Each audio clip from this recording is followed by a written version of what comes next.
record.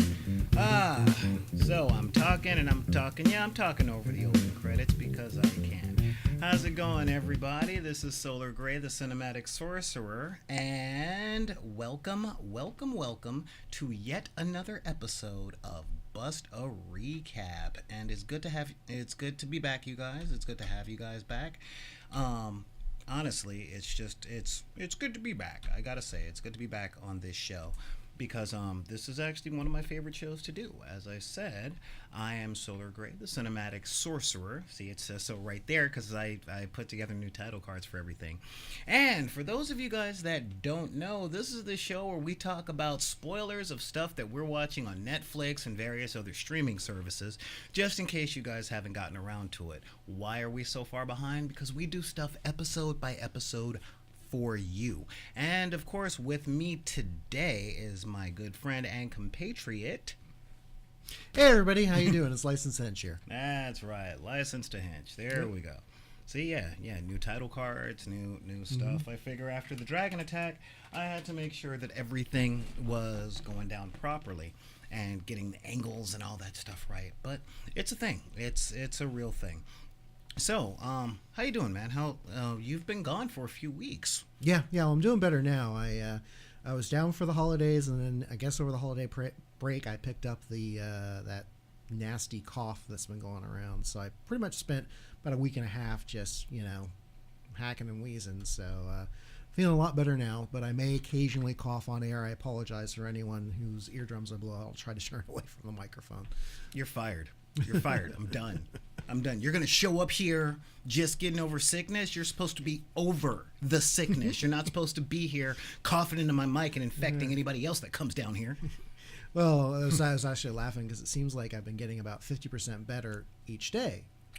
Well, if I only get half better each day, that means I'll never get 100% better. This thing just lingers. Oh, so you're mathing. No, I mean, that's the whole thing. It's raining. That's the thing. No, it's raining in Southern California. No, it's the apocalypse because water is falling from the sky and everyone is losing their freaking minds. I kid you not. 3 times a day, I've got flash flood warnings like announcing on my phone like it was the end of the world. And I'm like, really? Yep. It just means it's going to rain in LA. Like flash flood, yes, there might be water in the streets. Well, that's the thing, though. It is the end of the world for Angelinos because we don't have the infrastructure to save us from water. We're not used to it. Like people forget that LA, like the greater Los Angeles area, which is 75 miles in every direction of Los Angeles. That's no exaggeration. The size of some states. Yeah, exactly. Because I tell my friends from the East Coast, you guys have the luxury of building up. We're on a fault. And we got nothing. Well, we've got miles and miles of miles and miles. So as more people came in to this part of the state, we couldn't build up. We might fall over because the ground might decide otherwise. So we just kept going further and further and further out. But the other part that people forget is that this is a desert. It's not Arizona. There aren't cow skulls in the middle of in the middle of the wilderness. Not that I'm saying there are in Arizona. But yeah, there really are. But they're put there by people who own the property. That's the whole thing. So, but we are in the desert, which means we don't get that much rain. But this is the time of the year where we get our rain. Yep. All of it at once. It might not stop raining for like a month. Yep. I mean, we kind of, I'm not going to say we turn into Seattle because that's crazy. Seattle, like what we get in rain, they get in sun. I feel so bad for those guys. Yeah. Like, 5 hours a day. They're like, oh my God, my family's pasty. And then the clouds come back and everything goes back to normal. Yeah. So. I would be more interested in moving in the Pacific Northwest, except like I said, I get a little funky if I don't get enough sunlight. So, I was always very aware that if I move up north, I'm going to have to get a lot of those light treatment things that make sure you get a certain amount of sunlight every day. Otherwise, get gloomy. Well, you're lactose intolerant, so it's not like you can take a lot of vitamin B. But I also, wow, this is a serious thing, man. That is kind of cool. Wow. Well, honestly, I am saying hello, and hello to you, hello to me, like hello to you, Hello. hello to me, and hello to you. Thank you for showing up because honestly, we do this for you guys. I've been doing a whole lot to get the Patreon stocked up with excuse me. Oh God, now I'm fired. Great, you got me sick. You got me sick, and now I'm just hateful. But yeah, I've been doing a lot to get the Patreon archive up and going, and I loaded like 18 videos for free up on our Patreon. But I'll talk about that in a minute. First, I want to say hello to our good friends in NP City. What's up, guys? Hey, oh wow, people are already giving us cheers. You can move that chair out of the way because, I mean, you can get up. The camera's on me. Actually, the camera's on NP City. So, yeah, you can totally, yeah, there you go. Now you can see all of our lovely face mates. And, but yeah, I mean, seriously, we've been doing a lot of stuff that's going down. Like I said, we're talking about this stuff today. We're talking about our week because that's what we do. We talk about our weeks. We talk about that stuff. But I'm trying to be a little more regimented.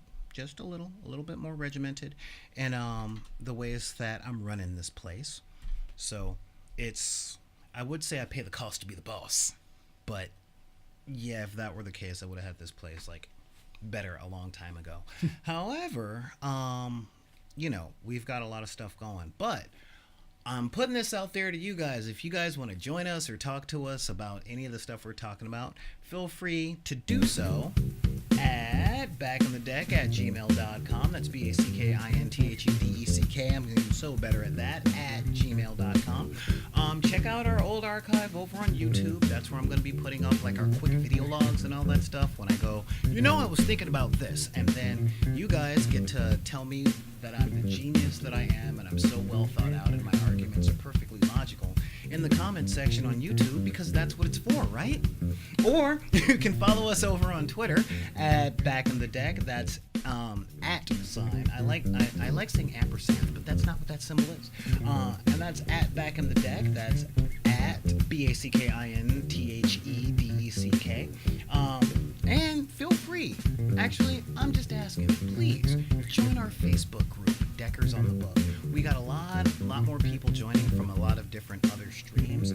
We're putting together an archive of the streams that a lot of good people do about gaming and comics and all the nerd culture stuff that's doing. A lot of women, LGBT, a lot of the differently abled. We're doing the thing. So head on over to Deckers on the Book and join that. But if you're like me and you spend a lot of time driving in the rain or in the sleet or in the dark, you shouldn't be watching this right now.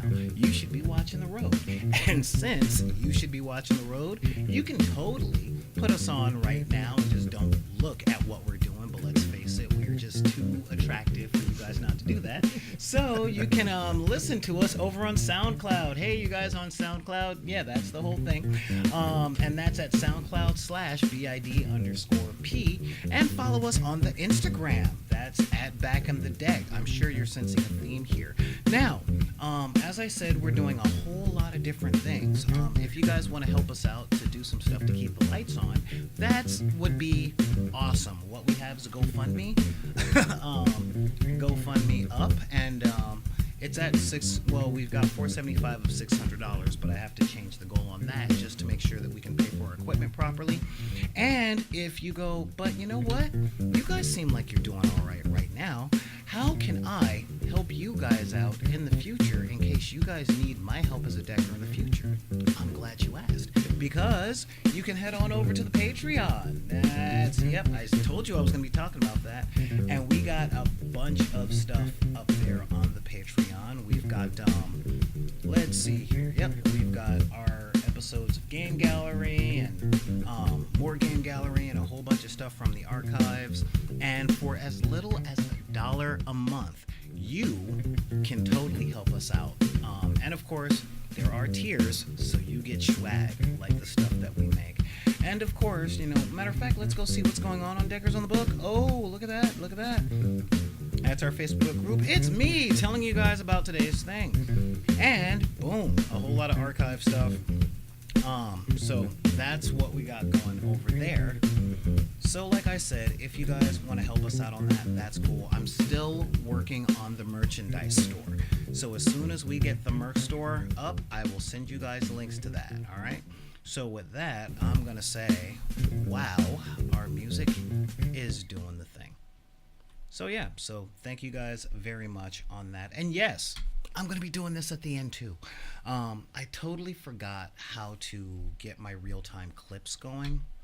Which means I'm going to be doing more of more editing, of course, so that I can get some of the better parts of our shows or some of our funny jokes or deep topics up on the YouTube as like 5-minute clips or 10-minute clips, just so that the deckers out there that don't know they're deckers yet can actually find us. So that would be kind of cool. But, so while you had your sickness, I know you finished one television show, and you went on with your next episode of The Assignment, which was Cloak and Dagger. Yes. Marvel's Cloak and Dagger. Now, we're at what? Episode 6, right? I think so. Oh, check your notes. Well, that was my problem, was because I watched it last night. I didn't take notes because I was still feeling a little logy. It's the episode right after she learns how to use her powers, because they finally meet, they finally talk, they fight. She talks about being suicidal. He gets angry at her and says, well, just do it then. And she does. And that's when she discovers how to control her powers. Okay. So then also she sees her, the one good guy in her mom's life, get his head literally blown off and all of the evidence burned. So she breaks into his office and steals the evidence from the safe that the assassin didn't know he had, because, you know, having a blade of light that can cut through anything, it makes, and she's already a thief. That's just enabling her to that makes the job a lot easier. I can tell you that. So she steals all of his paperwork and begins to do the serial killer wall thing laid out on the floor of her church that she's squatting. Oh, no, yeah, this one actually opens up with her doing the investigation. Yeah, so she's laying out the paperwork. We're on episode 5. She's laying out the stuff. She's laying out the stuff on the floor, and she meets up with Ty and is like, yeah, there's holes in it that she can tell there's like all of these weird conspiracies going on in the company, but there's a hole as to how they link up. She's like, there's this central thing that is the common factor on all of this stuff, but she can't figure out what it is, because she actually meets up with him at school, and he's like, why are you here? And she's like, I need to use your computer. Do you have like a computer and a printer? And he's like, couldn't you just go to the coffee shop? You're closer. So he helps. And it's like, girl, just go to Starbucks. Damn. Yeah. Although, like, she kind of blends. There are libraries out there, you know. Yeah, but she'd rather mess with him, apparently. So he takes her to the school library, and she looks up stuff and prints out. But the real reason why she's there shows up is she's talking to him about how she can now use her powers. Mm-hmm. She shows the knife. He's like, put that away. Yeah, we got the clip going up, and he's like, is in the hall. Actually, school? Hang on a minute, yep. Because we fixed a feature. So, what do we got? I controlled it. I made it happen. Check it. Oh, Mane Padme. Oh. And he's like, what the hell are you doing? It's the Hallway High School. Put that away. Yeah, it's like, hello, you got sitting up going, hello, you got a weapon at my school. Don't you see that my black butt will be killed? You know? So, he reacts rationally of stuff that she's like, look, I can, and she's just so excited she can do it. Well, and then they have the conversation of, you know, how our powers work, how you see fear and I see hope. She goes, well, what if we just start using that to gather information? And he's like, isn't that wrong? Isn't that like you're rummaging around in people's heads and stealing their thoughts? And right, wrong. There's really no law against telepathy and soul searching. And because I do like the fact that he is like the voice of you know, right and wrong, and she's like, screw, like something drops the line, something like, the world has stolen from me all my life, so I think it's only fair. Maybe I have this power so I can start stealing back. And then she also, when he asks, like, how did you learn to control your power? She goes, it was a horrible, scary thing, and I never want to do it again, but basically I almost died. And he's like, what?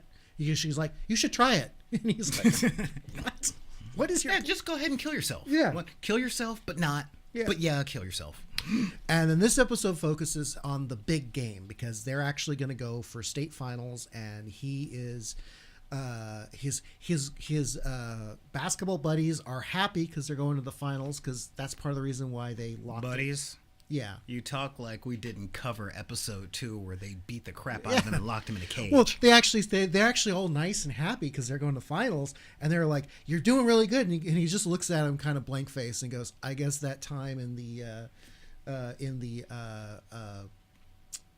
cage. in the equipment cage did me some good after all." And the guy's like, "Oh, okay, yeah." Yeah, well, let's take a look. You killed it in practice, man. That jump shot, epic. Maybe that extra time in the equipment room helped. You've been first rate ever since, so it sure didn't hurt. Yeah. I love that game. look he gives him, like mother. Yeah, did he's, you just say that? yeah, Okay. he's like sitting up and Yeah, he's yeah. just Oh, sitting yeah. up going, Now you're my I guess friend. it didn't hurt, you know, Yeah. and it's like, you know, that's Yeah, that whole situation was real crappy though, because the coach pretty much not told the kids to do that. Yeah, that's exactly the thing. But yeah, I mean, you know, yeah, he's just sitting up there and he's just like, mother, if I could, man. Yeah, you know, and that's a serious thing. Like, that bears discussion, because it's like, you know, well, we did something terribly wrong to you, but it yielded results that helps everybody out. So, and again, that thing he does right after, where it's like, you know, yeah, give me the pound. You know, are we good, homie? Are we good? No, Are we we're good? not good. And it's like, yeah, you know what? Now I will I'm- remember that moment for the rest of my life. You steaming douche. Uh-huh. And it's like, you know what? We might end up good one day. It will not be this day. Well, especially when the attitude is, "Oh, hey, everything's cool, right?" No. It's like, no. Everything is not cool. This is not the way to do things. So, And as soon as I have my chance, I'm gonna hurt you. yeah. I'm gonna hurt you, and I'm gonna do it hard. You know. And then we also actually the episode started with Officer Latte getting busy in the back of a patrol car with a patrol officer. Oh yeah. And when it first happens, you're not sure who's doing what. You're like, is that Tandy? What the hell's going on? And then it's like, oh no, it's Officer Latte. Oh, and it's actually with another cop. Okay, because the way they frame it, you think that there's something really like underhanded or weird going on. And we got like Officer Latte getting extra foam right there. You You know, know. You know. you're terrible.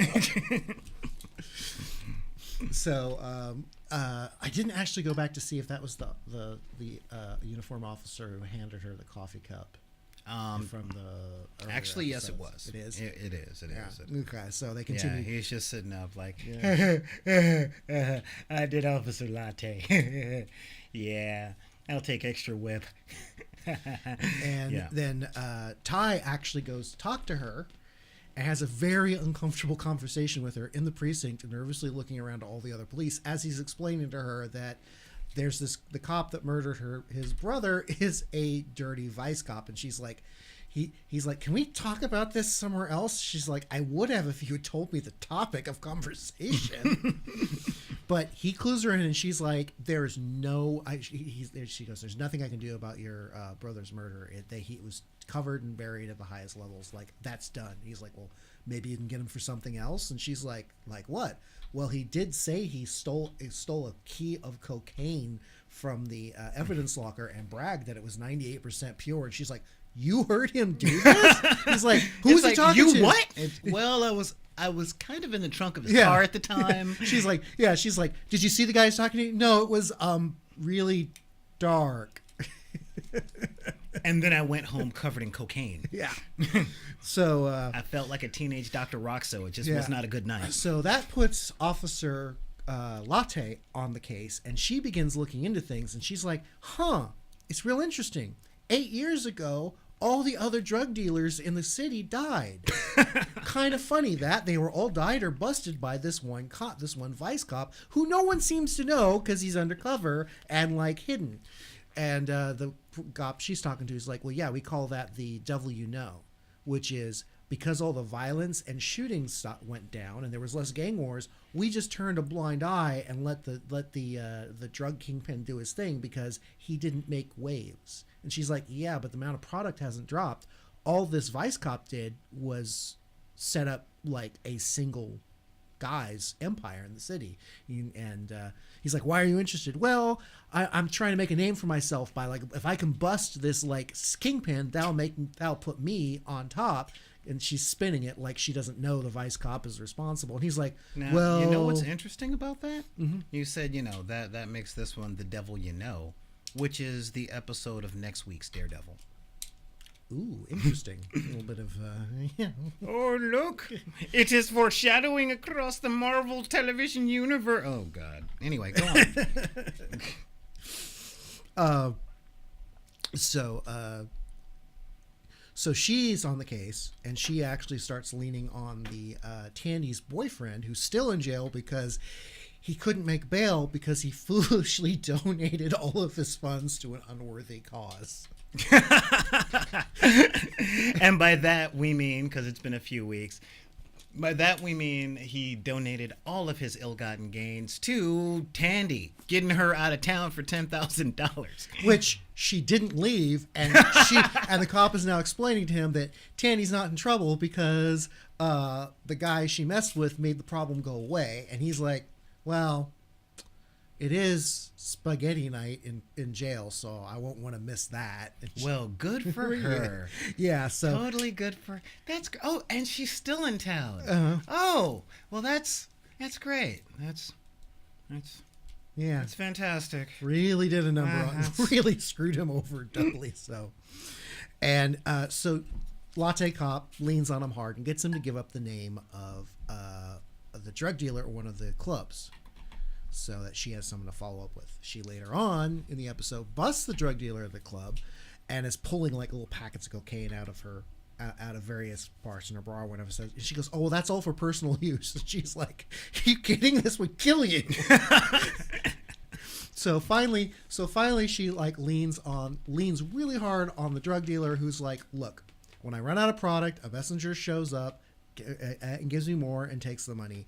I have never seen Mr. Big. I don't know who they are. I can't help you out. And then she proceeds to be like, are you going to keep that? Because you should keep that as a gift. Like, isn't it? Are you going to keep that there? I mean, I know that's all for personal use, but I have to confiscate this for evidence. Yeah. And basically like make some snide comments about all cops being dirty and all being on the take. And that gives Latte Cop an idea.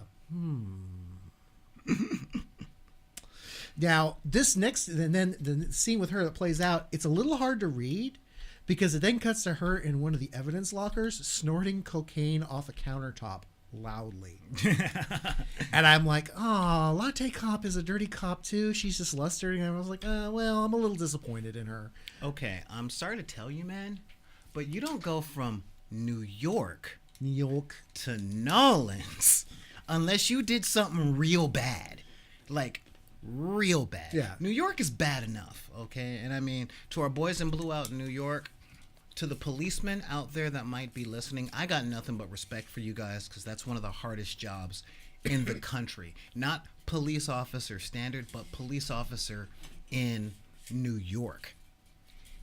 But y'all know y'all cops out there, they're in the top 5 or the top 10 of the bad ones in the country. So you don't go from police in Manhattan or Brooklyn or the Bronx to New Orleans if you did something good. Yeah. If you did something good, you go to Connecticut. You know, you go somewhere that doesn't have that much crime. You don't go to the Big Easy. Yeah. So she's sitting there doing very loudly, and after 5 or 6 lines, the door busts open, and guess who catches her in the act? But our dirty vice cop. And then you're like, oh wait, she was doing this on purpose. And he makes some comment like, I hope you brought enough for everybody. And she's like, hey, and some, and gives him some. He does it and goes, wow, this is great stuff. And then she starts bragging about how she rolled a club dealer to get some free cocaine, because that's the easiest way to do it, get it off the books, because it's not like they're going to complain, and is bragging about how she can pick him up some more if he'd like it, and he's all like, this is some good stuff. Yeah, I think you and I they commiserate on how you have to break the rules to get the job done, and she knew a guy that he wouldn't let you in the room unless you did a line. So like being undercover and Vice, you have to use, and they commiserate on that and bond. And he's like, yeah, you're good. You're the kind of cop I like. I see us going places together. And you're like, oh, okay, so she's playing him. Okay, all right. I see where this is going. Well, she is a New York cop. Yeah. So she's playing. I'm like, okay, we'll see what's going on there. I imagine later on in the series, hopefully we'll find out what horrible thing she did to get her demoted down to New Orleans. But meanwhile, Ty... We didn't find out in Jaws. That's all I'm saying. Meanwhile, Ty is getting ready for the big game. The big game. And everyone's talking about the big game, about how this is, it's the state finals, and this is the thing that's going to put him on the map. He overhears his mom canceling a very important political dinner to be with her son, and she says something that makes me love her as a parent. He overhears this, which is perfect, because he realizes what his mom is doing and how important her job is to her. And she says, no, I have to be there for him tonight, win or lose. And it's like, she didn't say anything, well, we have to be there so I can see him win. She's like, it doesn't matter what happens. I need to be there for my son. And I'm like, message. I'm like, yep. Message. I was like, that's a beautiful, because then he realizes she's supporting him. She's not there pressuring him to perform. She's just there to be there for him, because this is an important night for him. Win or lose, just going. And people actually do tell him, just going to the finals is a huge honor. So there are some people, his teammates and his friends, are kind of putting a little pressure on him just because they want to win, and it's exciting. The school wants to win, but some of the quality people in his life are like, no, man, you are just being there. Like his mom talks, because he takes the picture of his brother and playing b-ball with his two friends, and they talk about his brother, and his mom gives him a great talk about his brother, and it's a real good bonding moment for them. And he's feeling kind of wistful and wondering what happened to his brother's friends, who kind of dropped off to the map after his brother was killed, because she goes, one of them kind of disappeared and the other one made good. And he's like, oh, well, maybe I should look him up someday. And then he goes to put the picture on the wall and is suddenly teleported into a warehouse where it's the guy in the picture looking at him going, hey, we were just talking about you. He goes, wow, I guess I must have felt it, because I'm here to see you. I was just thinking about you. I have this picture of you with my brother. And then, he tells him how great his brother was, how proud his brother was, talks about how he made good. Before you go on, though, that is actually saying a lot about Ty narratively. Yeah. Because at first it was, how'd I get here? And now he's like, okay, this is what I do, and crap, cover story. Yeah, I'm going to the finals tomorrow, and since I'm here, I'd better come up with a cover story, and there you go. So yeah. that's in the normal lack of montage in a lot of shows where people are coming to terms with their superpower. You see the trope that I hate, and you know what trope that is? What? When a person just forgets how to lie. That whole, hey, Ty, I was just thinking, we were just talking about you. Oh, well, yeah. Oh, she talking to me about what? Oh, you're, yeah. No, he's just like, yeah, well, I was looking at this picture of you and my brother. That's it. That's all. Just stop there. Stop forgetting how to speak English. Exactly. And he doesn't overtly lie either. He just kind of makes some truthful, non-committal comment, and the guy just fills in. Yeah. And they have a great conversation. He talks about how he's the boss and how he's got a business going on, and how he thinks about his brother every day, but his brother would be so proud. And again, it's a great bonding moment, and Ty's real happy about it. And so again, his power takes him where he needs to be, not necessarily where he wants to be. And then meanwhile, Tandy is like, Ty's got to get to school because he's doing this big cheerleader thing. There's lots of cheerleaders going on, and she goes, I have an idea. While the cheerleaders are busy, I'm going to use my magic knife to cut through all the lockers in the women's lockers room and rummage around for school uniforms so that I can pretend to be a high school girl.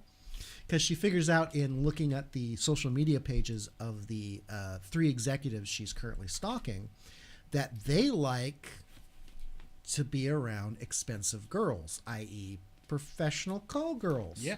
So she dresses up as peaches and cream. She basically sets herself up as a high class hooker and and lies and gets a job at an escort service specifically so she can be hired to work as entertainment at the corporate the Extron Roxxon. Roxxon. Yeah. Roxxon. Rocks Roxxon. off. We do cocaine. We make cocaine. But so she gets invited to their corporate party where she's working the party, walking around, touching everybody, getting their hopes, and it works. The problem is while she's doing this, so she has her big moment where she goes to the party, and this is epic. At the same time, Ty has his big moment. He's going to the state champions, and that's when we start doing that kind of interesting thing they do where they juxtaposition they cut back and forth and show that their powers are linked. Because she's walking around touching people, getting their hopes, which is causing Ty to get everyone's fears every time he bumps up against them playing basketball. And one of the first things he learns is the referee is blowing calls in his favor. And he's like, why is the ref being like that? Because in the past, they have blown calls against him. Yeah. And now they are obviously cheating for him. And he's like, what? And he happens to touch one of the... he touches the ref at one point and sees that the ref's fear is that he is going to be murdered for not throwing the game. And he's like, crap. And the interesting thing about when they start seeing the hopes and fears in everyone's narrative, the Tandy sees it. She's still in the forest, and everything is set in that same glass room that Ty first saw her fears in. And he's seeing everyone in the Louisiana bayou that Tandy saw his hopes in. So they seem to have that seems to represent this habit, I guess, assuming within each one's respective minds, I guess. I thought it was kind of a neat I thought it was kind of a neat cinemagraphically, and also kind of cheap because they get to reuse the sets. Yeah.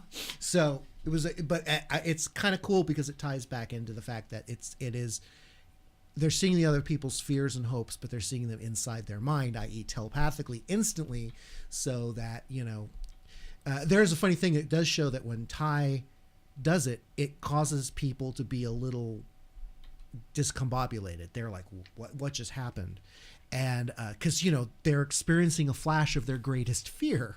Well, actually, and I when hate he's to be that guy, but actually, according to the comic lore, when Ty uses his powers, he's killing them. So he's drinking their life force. Yeah, because when the people he's playing basketball and people are getting in and they're trying to block him, and every time they touch him, he gets a flash of their fear, and then they kind of like stagger Fall over, and fall over. So he's just getting a straight shot to the down the court. And the problem is, as he's doing it, he's seeing each one of the opposite team's terror at being beaten or killed. The one weird one was he goes against the one guy, and he is a Marine running for cover while being bombed. And I'm like, okay, that's a. I guess he was afraid he was gonna have to. He's going to the military. Yeah. If he lost the. You have family from the Midwest, and the Midwest and the South are very similar in the fact that the local sporting event, that is what you do. Yeah. So they're in Louisiana. If you are playing basketball or football in Louisiana, it's you win or you get out of my house. Winning this game is the only way I'm going to get a scholarship to college, type of thing. So if I don't win this game, I got to join the military. I'm off to Iraq. This is what's going to happen. Yeah. And put yourself in the idea of in the mindset of a high school senior from where the rest of your family is from, and it'll be totally clear. Because I totally saw that too, where I'm like, oh my God. Yeah, especially since one of my brothers essentially got kicked out of the house to go to the military as soon as he turned 18. That was the rule in our house. It was college, military, either way, that ain't your room no more. And Yeah. you know, So he's seeing this, and this is playing on his mind. And then they go to the during the halftime. Mm-hmm. He is weirded out. There was one more thing where they throw the ball at him, Mm-hmm. and the ball passes through his hands. Yeah. Like he's not there for a second, and he's like, "What the Like, hell? God, man, What the hell just happened?" Mm-hmm. And so he's like, "Man, my powers are getting weirder and weirder. What the hell's going on?" And he's leaning. Actually, the first symptom is he grabs the ball, and he's on the ground trying to keep them from grabbing the ball. They're fighting over the ball, and then suddenly the ball vanishes and shows up at Tandy at the falls from the air and bounces in the middle of Tandy's party. Mm-hmm. And like one of the guys she's stalking like grabs it and goes, "What the hell? Where are those interns? Get rid of this ball." Yeah. And she's like, "Well, that was kind of weird and random," and continues to move on. Later on, Ty's like, he's tired. He's like, "What the hell's up with my powers?" He sits down, he relaxes for a second, and suddenly he's standing in front of Tandy, and she's like, "What are you doing?" He's like, "What are you doing?" He's like, "You're running around using your powers, and we're connected. It's making my powers go crazy. Knock it off. I'm doing something important." And she's like, "This is important too." And they actually have the conversation where I love the fact that he figures out that it's her screwing around that's making him go wonky, because he knows they're connected. So that whole we're going to spend 2 seasons wondering if they'll ever figure out that their powers need to work. No, they know that now. There's Claire. He knows. And he's like, "How am I going to get back? I'm in the middle of something." And she's like, "We should try that almost dying thing." And he's like, "No." And then she helps him out with that. She's like, "Here, let me help you with that." And she shoves him off a balcony. And when I first saw it, I thought, "Oh, this is going to suck if it doesn't work." And according to everything that this show has been doing up until this point, it shouldn't have worked. So he falls out of the balcony into a small fountain down below. Like, not a, "Oh, thank you, I'm in the swimming pool, I'm fine." No, this will just prevent me from breaking my spine, but I still might break an arm or get a concussion. Yeah. Sploosh into this little fountain, yet people are like, "What the hell was that?" And there's nothing in the water. And he's back in the locker room, soaking wet, like, "Oh, I hate that crap." So he towels off and gets back into it in game, and he's trying as hard as he can, but it is not good. And unfortunately, because he keeps seeing everyone's fears, and he knows that there are forces cheating to make him win, he's not happy with it. And the ref keeps making bad calls to support him, and he's like, and it comes down to, that one shot. There's 5 seconds on the clock. If he makes the shot, they win state finals. If he fails the shot, they lose. Yeah, they lose. He goes in, he pauses for a second, he takes the shot, and he misses. He beefed it. And then he looks over and he sees the rival team go absolutely insane. And he looks down like he's ashamed, but then he has a secret smile of, "I did the right thing." As in, we were getting points we didn't deserve. I balanced the scale. And the later on, Evie, that was a nice scene, by the way. When he comes home. Oh, wait, which one? When he meets up with Evie. Oh. Yeah. Because he comes home and he's tired. And he's got Beck going on in his head. So yeah, and there's some effed up stuff. He's got crazy weird superpowers going on. He just threw the game that everyone said was he should have won because it was the right thing to do. And he doesn't know who he is or what's going on. He walks in and there's Evie in his bedroom wearing his Letterman jacket. And he's like, "How the hell did you get in here?" And she's like, "You should really lock your window. It's a security hazard." And then he's like, "Well, I guess you can best girlfriend ever." And he's like, "Well, I guess you can give me that jacket back now." And she's like, "Why?" "Well, you don't want to be with a loser. Everyone at school's going to hate me." And she goes, "I don't hate you. I know what you did. I know who you are." And again, there's this little subtext like, "No, I know who you are even though you don't." And she goes, "I know what you do. I watch you and I saw what you did." As in, she knew that he saw the cheating, saw what was going on, and did what he did to have the game go fair. Well, it's really interesting that you bring up the importance of Evie's sight, because so far, the women in this show are the ones who kind of have the biggest clue. Yeah. You know, the mom, Tandy, Evie's amazing aunt, you know. But keep in mind, it's easy to forget, Evie is a witch. Yeah. So when she's like, I see you. Yep. I see you. And I know You who know. you are. As in, you may not know who you are yet. I know who you are. And more importantly, every time he touches her, he doesn't get any visions because she's shielded. Mm-hmm. And then she takes off the jacket. She's not wearing anything under that jacket. Now, I don't really like that because we're looking at high school characters. I'm aware that the actress who plays Evie is 19. Now, that's my daughter's age. So I'm looking at this and I'm kind of going, well, it's legal. And yeah, she's really, really hot. But I don't like the idea of sexualizing minors. That's one of my it's one of my hugest problems in the entertainment industry as is. Like, I don't know if you've seen any current pictures of Millie Bobby Brown. You know her as 11 from Stranger Things. And they've got her made up like she's 30, 35. Like, oh yeah, isn't she hot? It's like, no, she's not hot. She's a child. You know, she's a child. So, again, not saying she ain't fine, though. Because she fine, though. Or as my Caucasian middle class friends would say, but she hot, though. You know, so, again, I see that. Well, I was just thinking from the she knew that he Oh, yeah. was going to be conflicted, and she's like, "No, I'm there for you." Yeah. And so Yeah. And so he needed a little bit of healing. Yeah, a little bit of healing. He had that feeling, and he needed some healing. Something that was good for him. Yeah. And actually, he did, because he was a bit of a rough patch. And meanwhile, while all this is going on, Tandy is walking around and touching all of the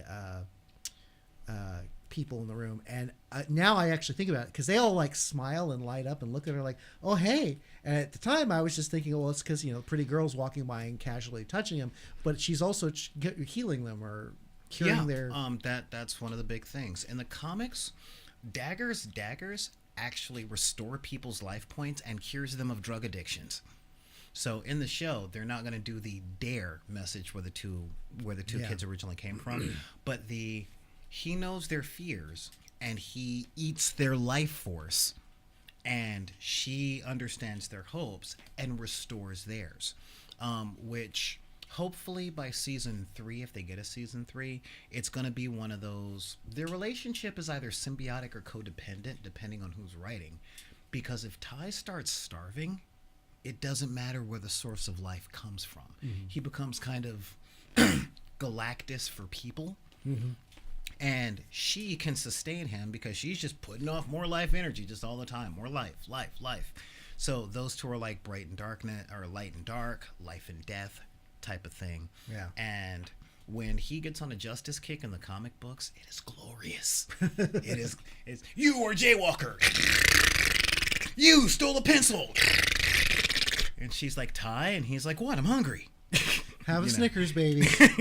You kind of turn into a soul-sucking monster when you're hungry. Exactly. It very much is need a minute? Have a Twix. Oh, my.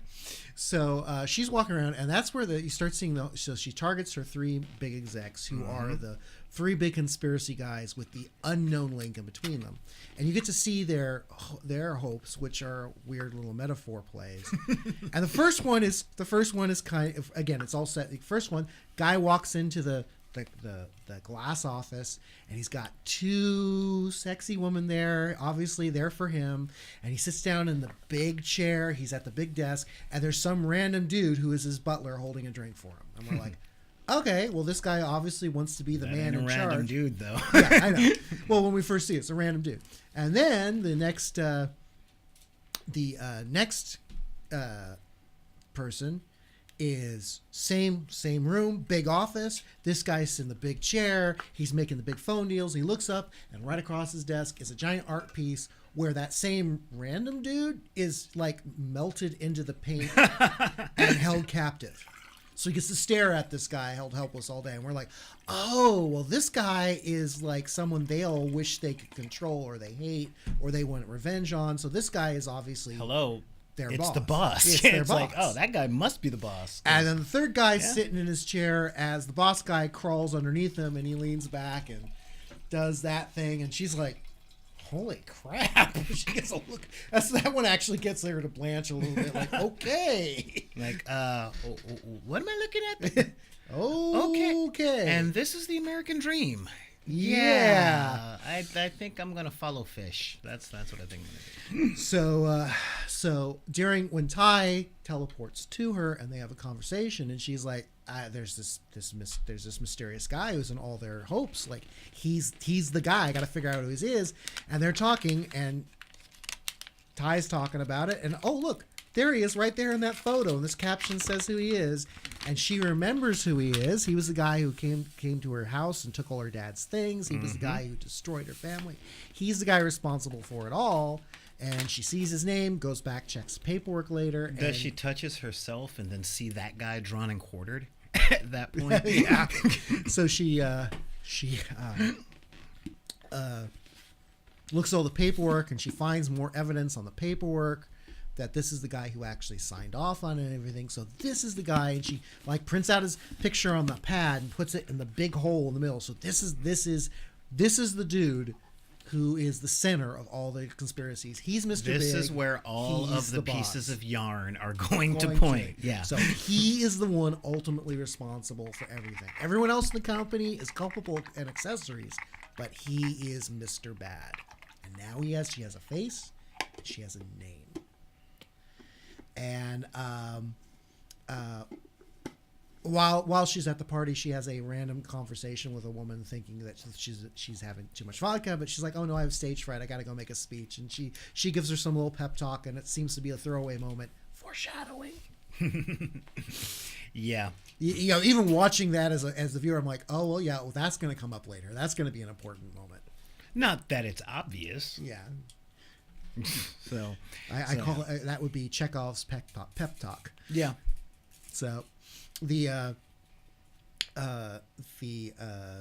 so later on she manages to track down Mr. Big, and she's like at his door in the middle of the night. "Hi, my car broke down and my phone's out of charge. Can I use your phone to call AAA?" And he looks at her and is like, "No." Like, crap. He goes, "You should learn how to change your own tire." And then he goes out and proceeds to change her tire, which was a nice switch up. 'Cause yeah, it was very much like you expect hello, young girl in a schoolgirl outfit that comes to my door randomly at night. Can I use your phone? No. You should learn to change your own tire, young lady. Why, if you were my daughter, you would already know these things, and it's very important. Yeah, because this is the guy she expects to be a monster, or, you know, so I'm expecting him, when he does know, I'm like, oh, he's going to be paranoid. He knows this is a trap. She's overplayed her hand. I'm like, no. Then he does the genuine nice guy thing. And you're like, okay, well, this guy he's saving the cat. So the first time we see the villain is in an act of charity, which is very disarming and confusing. And I think it's a little confusing for her. And then she touches him and she sees his hopes, and they are horrible. You're right. They are, like, that's the thing. It's, you can be an evil person and still be nice. Yeah. And they really show that. Let's take a quick look over at what his hopes might be. And it's like, I'm just gonna, yep. Yeah, she's thinking about. she's like, I'm gonna shake this fool. She could end it right now. She could take her revenge, or she could see what's inside his head.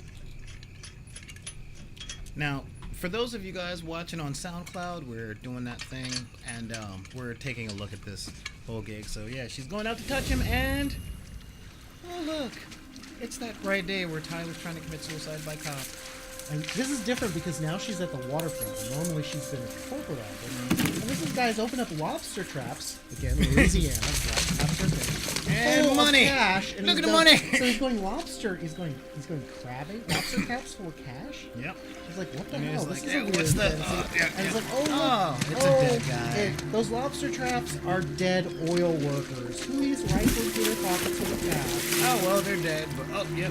So this guy's hope is He to, wants the rings on their freaking fingers at this point. he wants to harvest the dead routinely that he has seeded out there.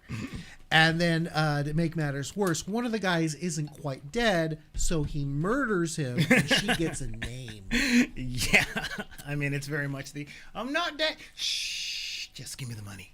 Just Yeah. give me the money. So he finishes this guy who's almost dead off to steal money from him, and you're like, oh my god, this guy is a monster. Yeah.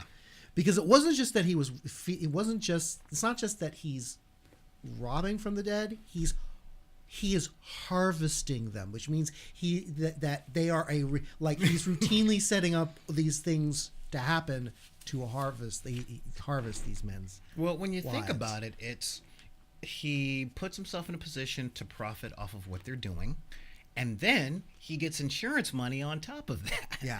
So it's like he can double dip from the same thing as long as they're disposable. Guess what? That is what full-fledged supply side economics really is. Yeah. I mean that's Yeah. So he's a good CEO, by the way, because he's a complete sociopath. yeah. So he does that, and she gets the name of the guy, and then that takes her back to that young woman that she talked to, who is now a research scientist for that same company, shooting a commercial where she's talking about her dad and how he inspired her to go work for that company to find ways to save the world. Now, if you noticed, during the shoot of that, if you go all the way back to episode 2, you can hear Ty's mom setting up that shoot. Really? Get me some kind of environmental scientist on this anyway, and blah blah blah blah blah blah. I didn't catch that. Yeah. Oh yeah, wow. Yeah. That's showing they're more intertwined. Their fates are more intertwined than they realize. Well, Nolans is a small town. So, meanwhile, back at the ranch, poor Ty. So Ty has another uncontrolled teleport, and he teleports back to Dirty Cop. Big surprise there.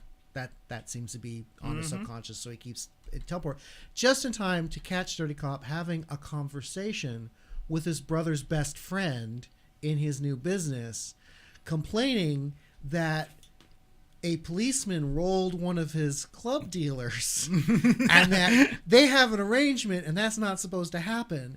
And and he's like, what?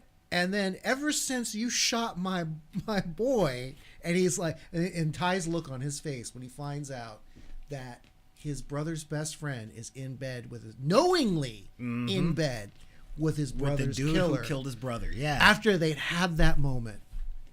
That just breaks his heart. Yeah, he's just sitting up there like, but you were like my brother. You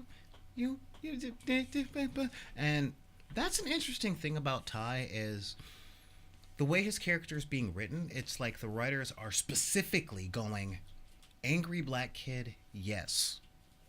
Suppressed angry black kid. This is important because if it was you mother, that's all we got is stereotype and all that stuff.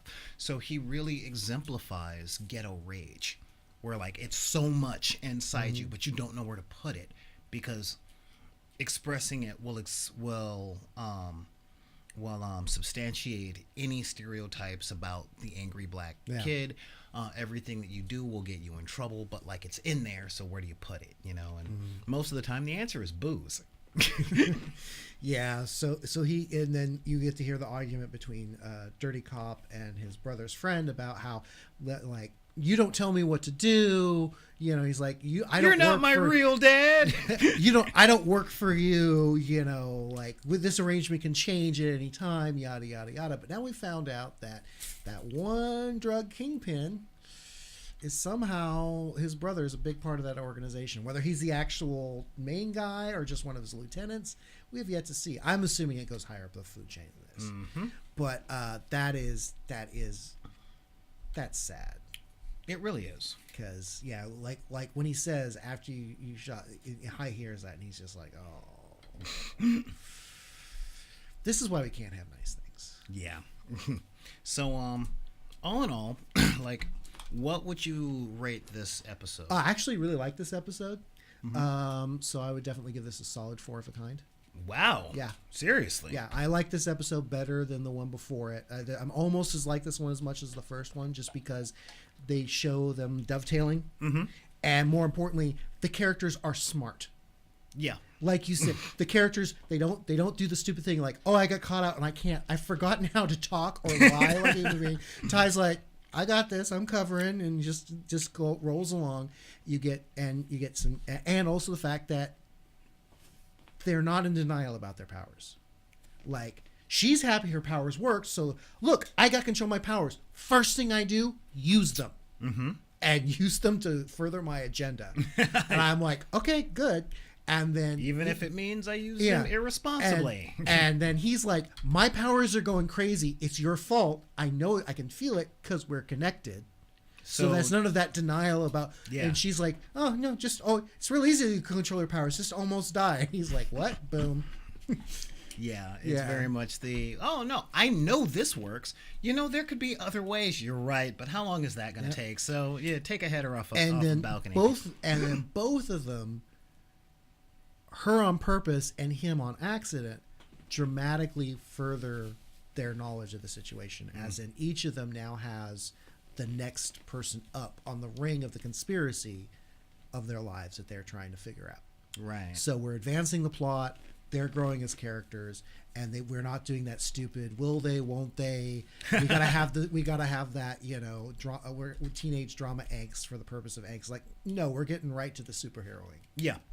So, all right. Well, see, when I watched this episode, I definitely gave this one a solid full house. I didn't give it a 4 of a kind. Primarily because it did a lot with character development. Whole lot with character development, but they're not a team yet, and they didn't these are one of the episodes, I can't call them fillers, but honestly I don't really care about Latte Cop.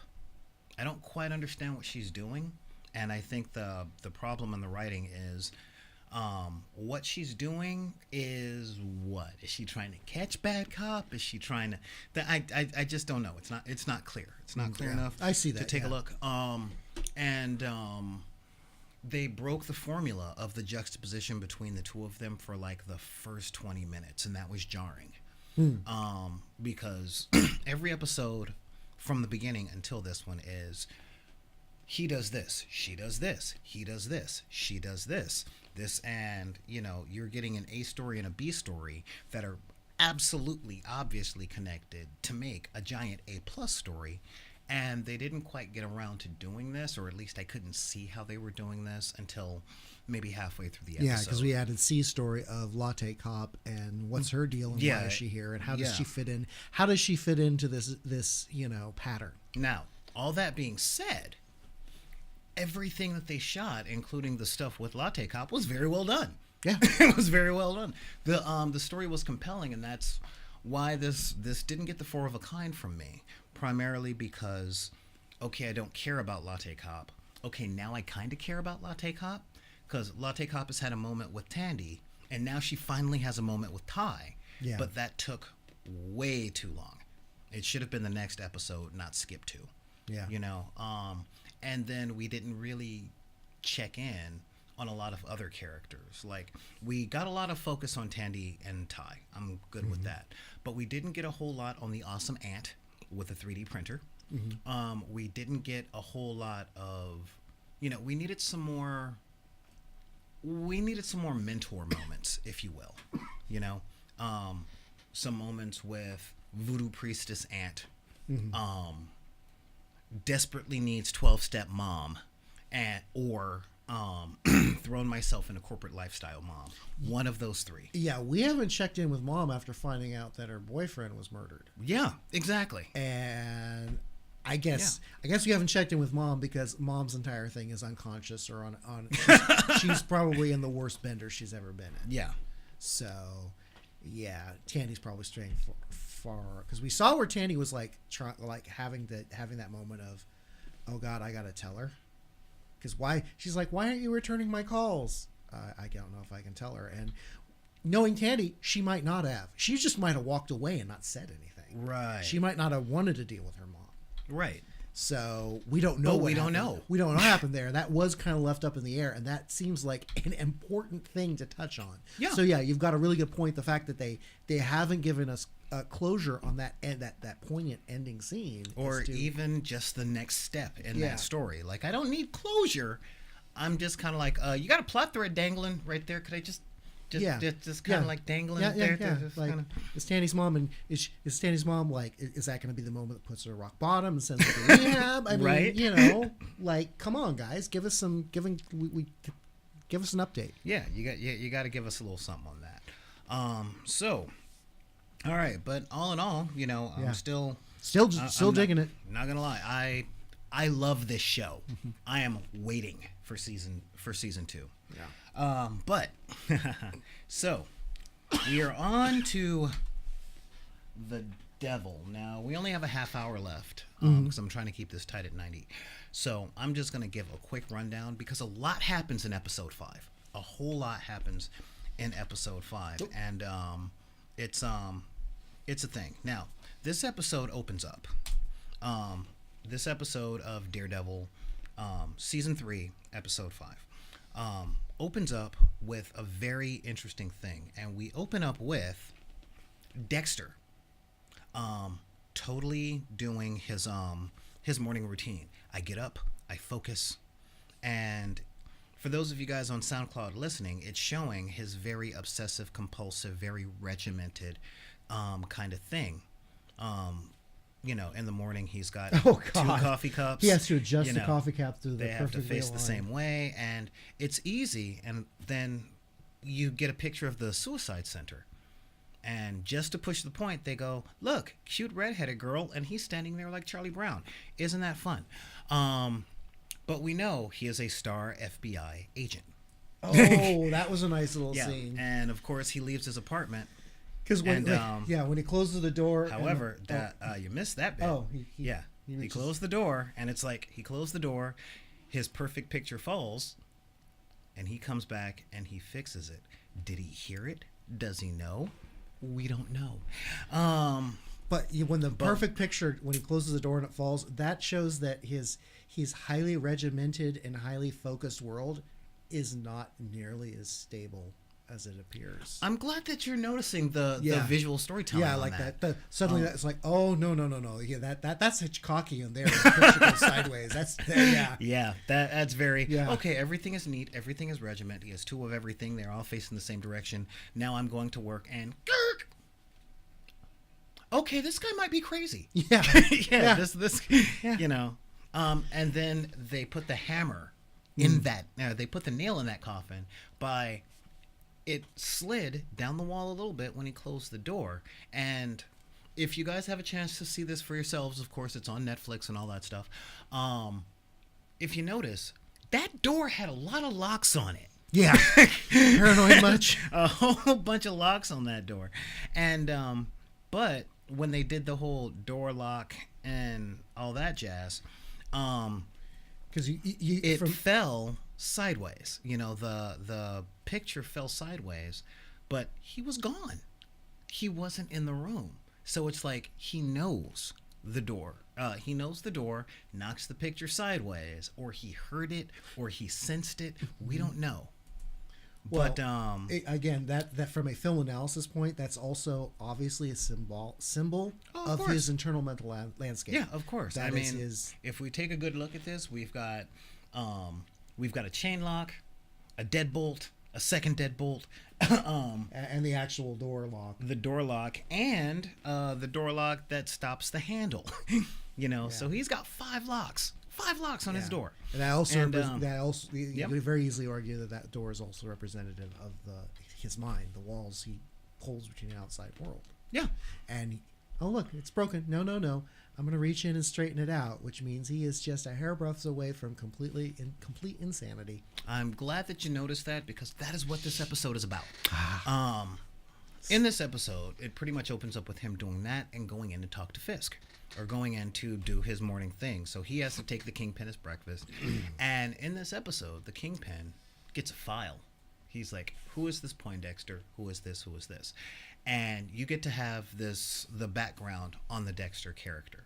Like, he practically grew up sort of in the system, sort of not. He's always been a very precise person.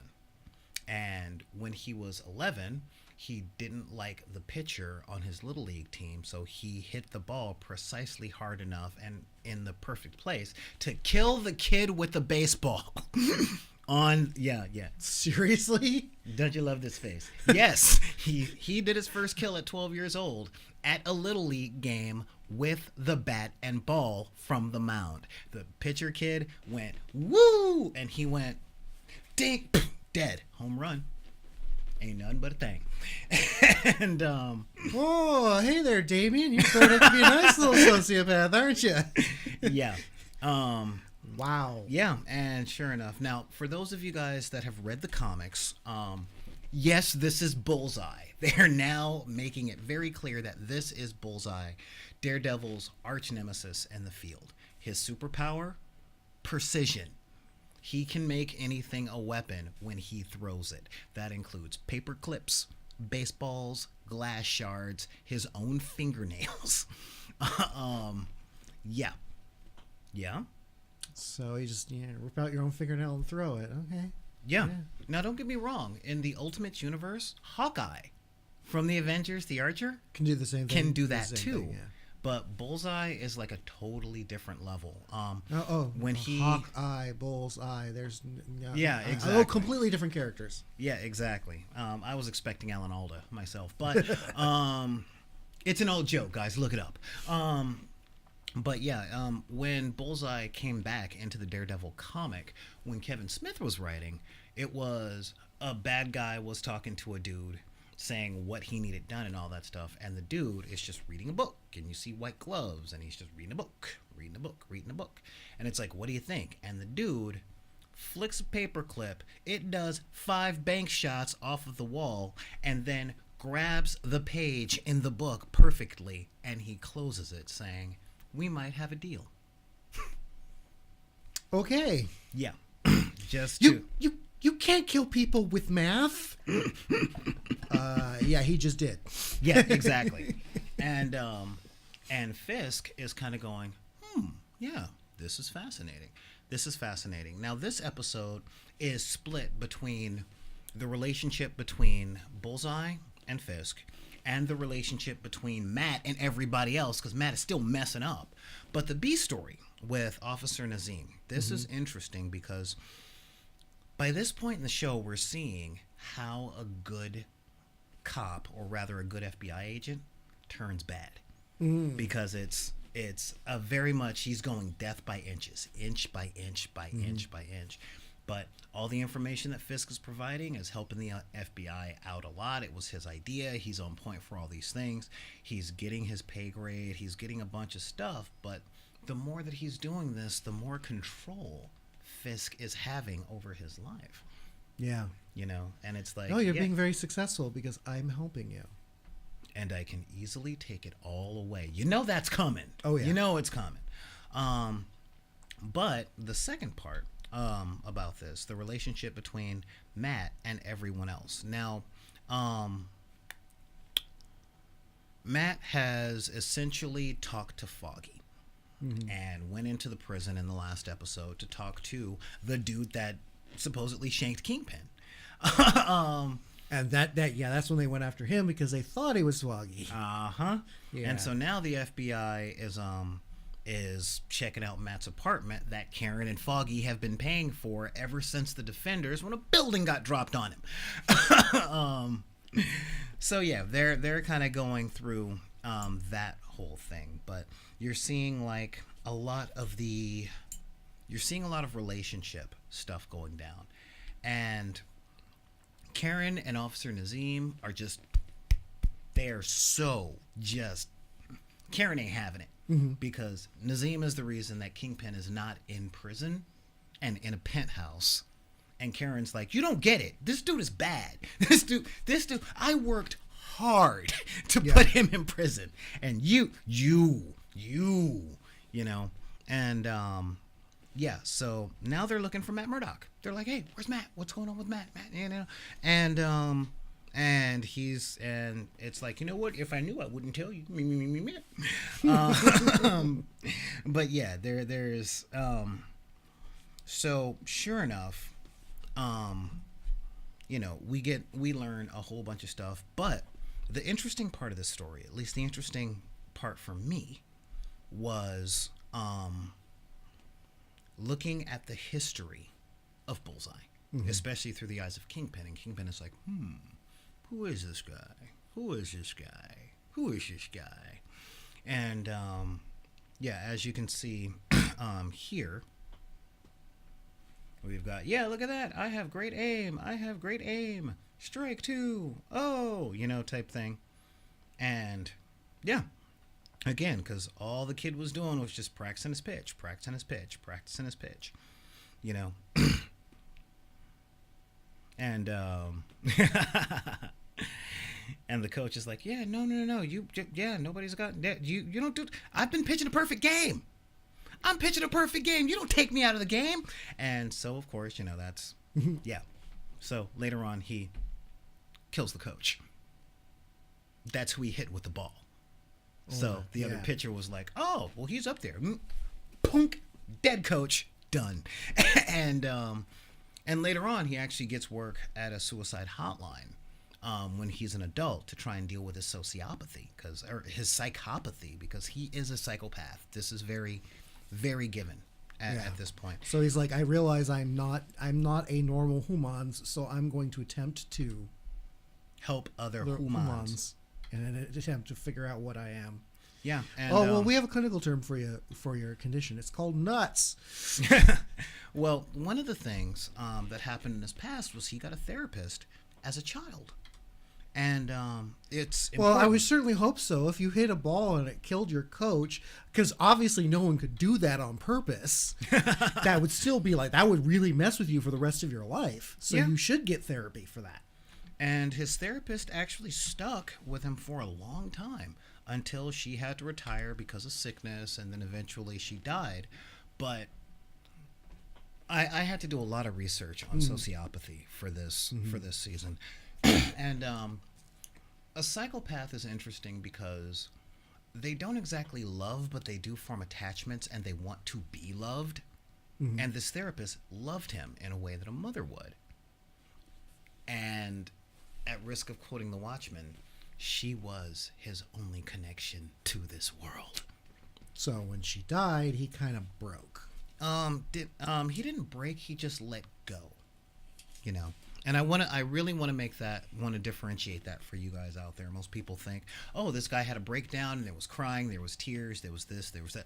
It wasn't like that. When a person lets go, when a sociopath or a psychopath lets go, it's not, no, it's, but you can't die. Please, I'm asking you to live. And they're dead. And it's like, well, there went that. What's up? I just don't care about you. What? I don't know what right and wrong is. Baby in the traffic. What? It was in my way, kind of thing. Yeah. It really, it's much more casual, much more quiet than that. And I'm looking for that scene right now because there it is. And as he's working in the,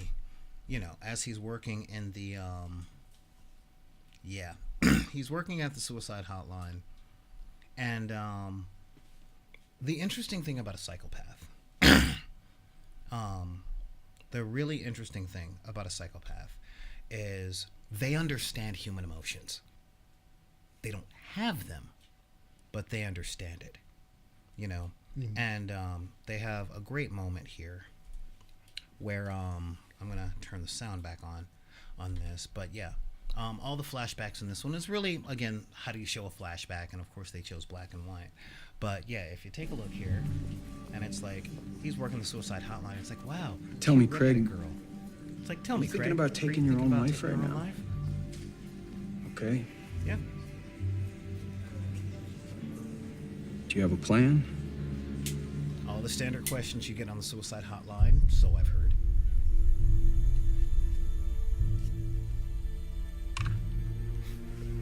What kind of gun do you have, Craig? and of course it's like, yeah, you have a plan, you this, you that. Oh, and what kind of a gun do you have?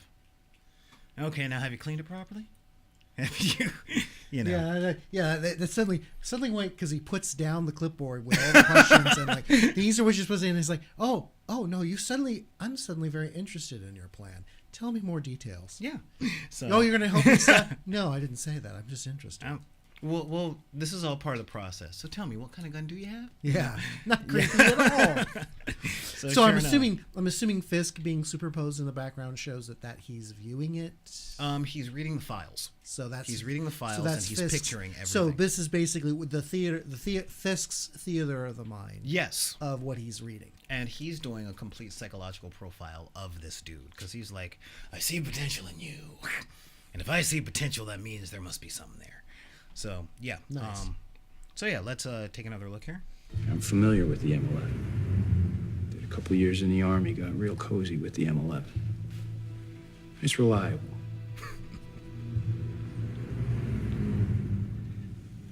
Let me ask you a question, Craig.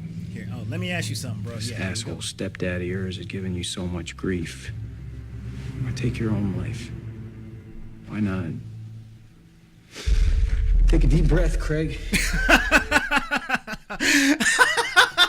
I'm sorry, it just makes me laugh every time. Because, yeah, if, again, for those of you guys out there, I even got subtitles up, but that's not going to help on SoundCloud. Yeah, it's like, wait a second, Craig. So, if your stepdad is being a jerk, why do you want to kill yourself? Why not take a deep breath and, think about what you're doing there and all that stuff with the serious juxtaposition of he's being mean and you want to kill yourself? You realize how unlogical that is, especially since you have such a reliable gun. Yeah. Yeah. Thank you, Wormtongue. Hey, And again, this is kind of, and of course Kingpin is like, this is fascinating right here. I'm liking this guy's style. So yeah, there's a lot of moments like that are coming through, and of course the episode ends. They go through the standard Netflix stuff. There's a fight. There's a couple of conversations, and one of the things that Dexter does is, when I pulled up the little redheaded girl, the one in the picture, he kind of like says, hey, can we get together?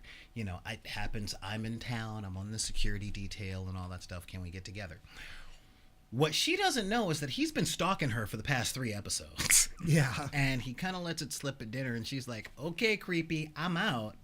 And that doesn't go over well, does it? He gets to see how terrible a person he really is.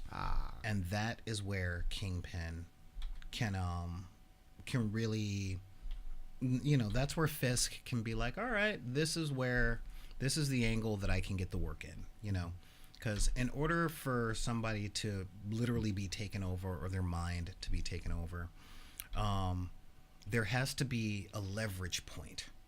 And in this episode, Dexter tries to kill himself. And Kingpin's like, dude, when I was 12, I killed my father by beating his head in with a hammer. And I found that when emotions pile up, a barbaric yawp really tends to clear the head. And so, essentially, Dexter bonds with Kingpin in a very father-son kind of way with the, dude, I read your file, I understand you, and I think you're okay. Come here. Well, again, how nurturing. Yeah. Yeah. Yeah. You're my kind of monster. And it's you. Or my number one. A guy. You know, and now I gotta say, this season of Daredevil, it seems slow. Okay, it seems very slow. But what it is it's telling a lot of story. It's just very quiet about it. It's showing a lot. This is not something that you can put on in the background and just let play. You have to watch this.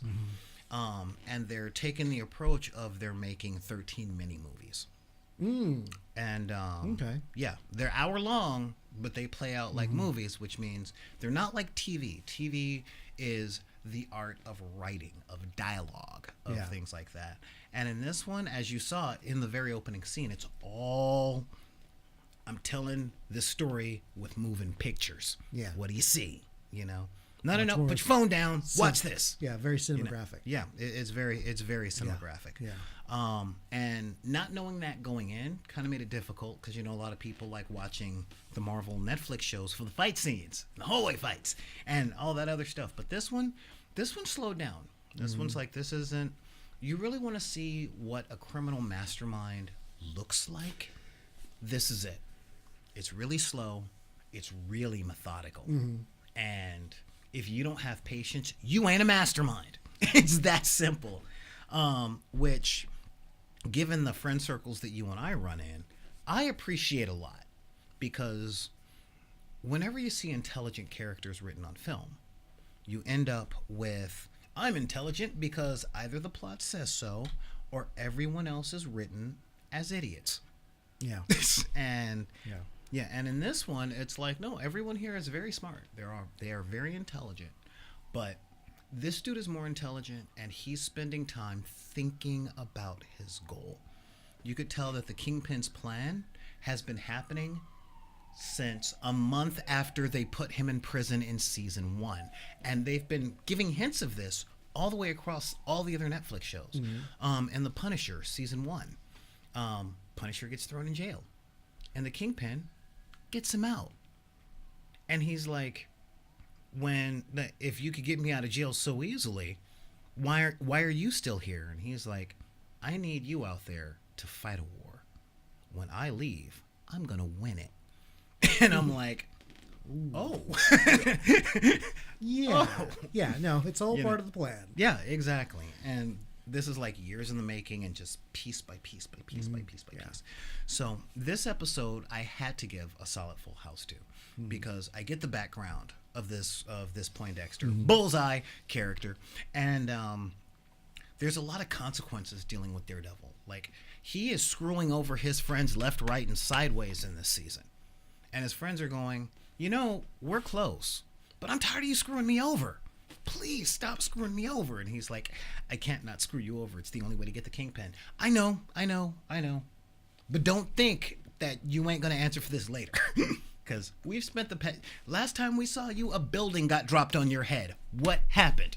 I don't know. I woke up. You know. And so there's a lot of that. But there's more of that in the next episodes coming up. So yeah, I had to give this one a solid thing. A solid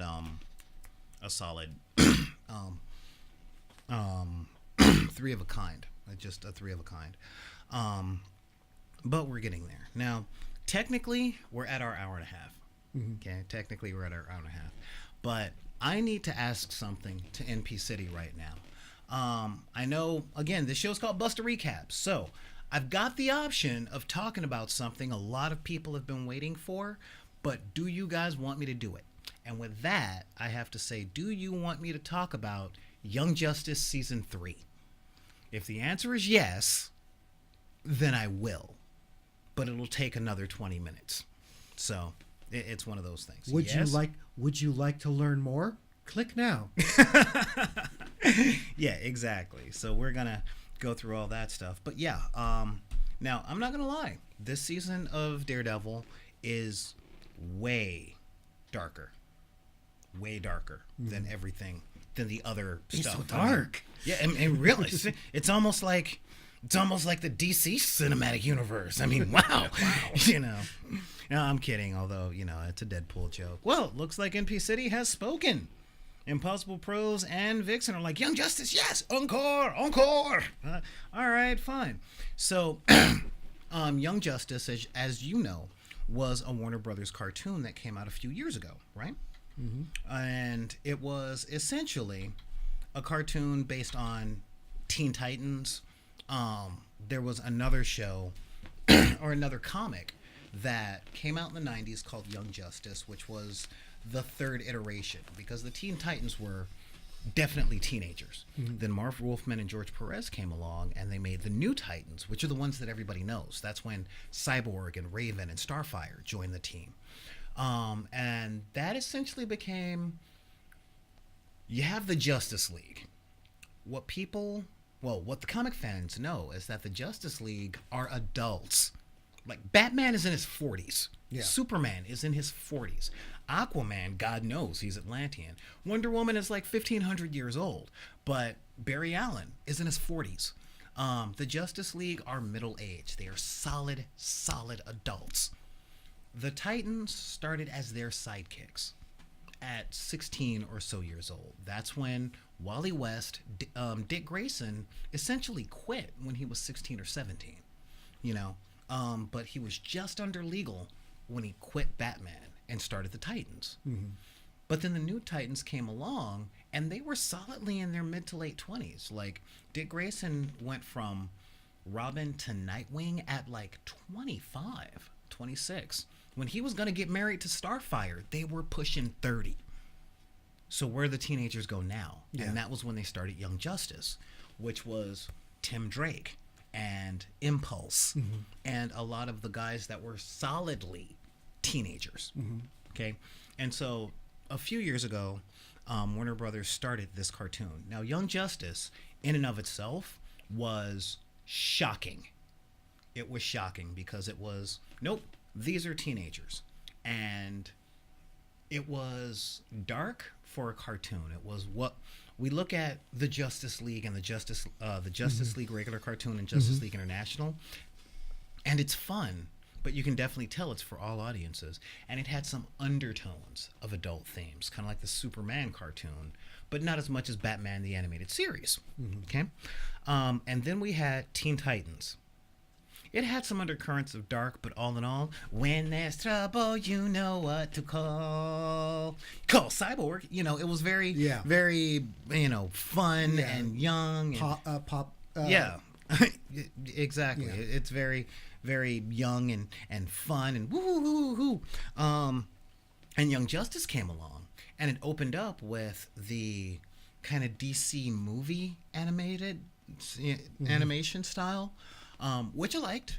And you've got teenagers, but they're doing stuff. Like, the show opens in the very first episode where they're all fighting various ice-themed villains with their sidekicks. So it's Batman and Robin fighting against Mr. Freeze, Green Arrow and Speedy fighting Killer Frost, Flash and Kid Flash fighting Captain Cold, and all of this. Oh, and of course, one other ice guy, because it's Aquaman and Aqualad in the ocean. And it's like, today's the day. And they get taken to the Justice League Watchtower, and they think, all right, we've been working at it. We are officially going to be members of the Justice League. And it's like, no, you just get a tour. Just sit in the lobby. And Speedy is like, the hell is this? No, wrong. We're not being inducted into the Justice League. If we were, there wouldn't be press here looking at this. This is just a glorified tour. Screw you. I'm out of here. I quit. And sure enough, yeah, that's what it was. That's exactly what it was. He called it 100%. Yep. So he's like, screw that, out of here. Yeah. Done.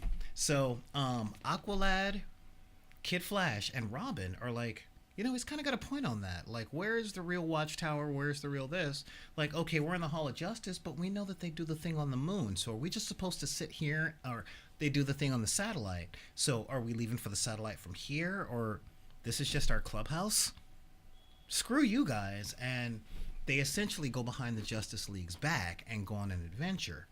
And essentially, they form their own team. Mm-hmm. And the Justice League are like, well, we can't stop you. You're going to be doing this. Oh, and you found a teenage clone of Superman, so I guess you're going to be taking care of this. And if we can't stop you, we're not having you in the league. You're kids. We're not doing that. That's just all messed up. But if you happen to form your own team, and that team happens to go on espionage missions that the very public Justice League can't do because it's bad press and it'll break lots of international laws. Well, if your team does that, I mean, the best that we can do is send people like Black Canary and Green Arrow and stuff over to train you guys on how to be responsible with your powers and how to actually think and work like a team.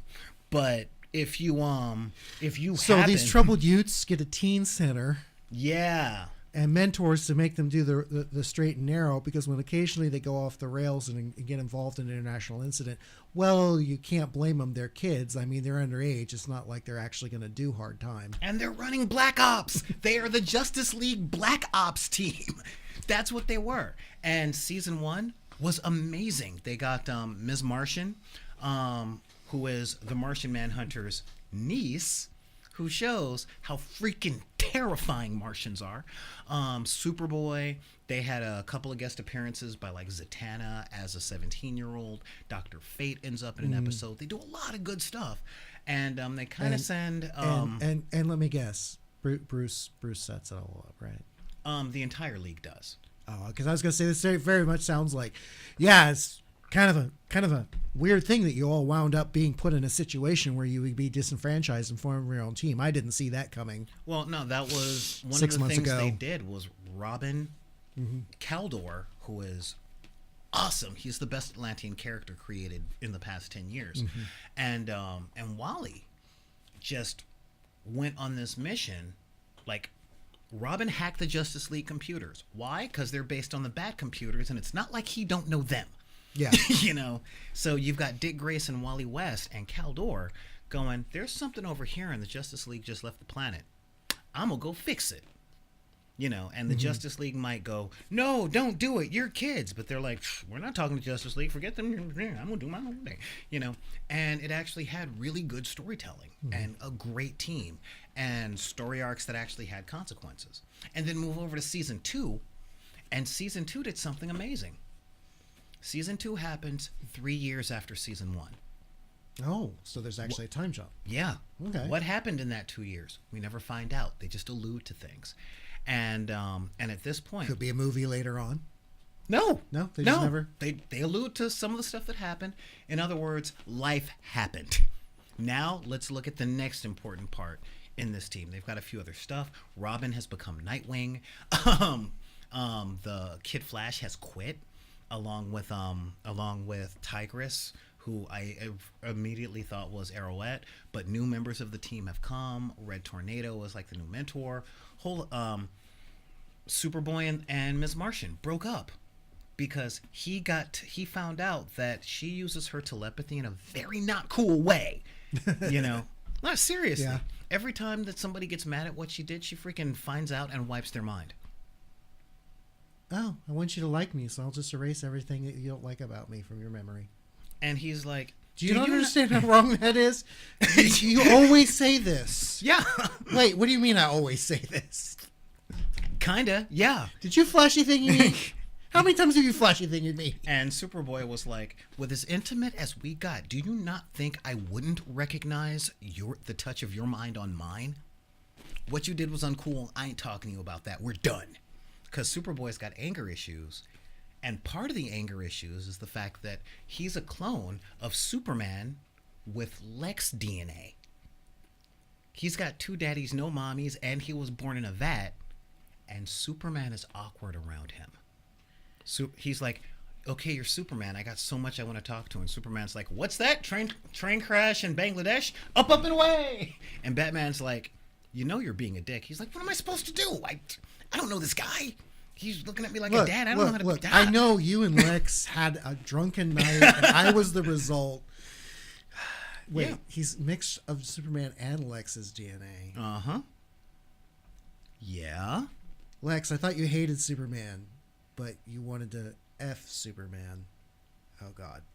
Yeah, and we actually get to watch as Superboy goes through exactly that mindset over the course of season 2.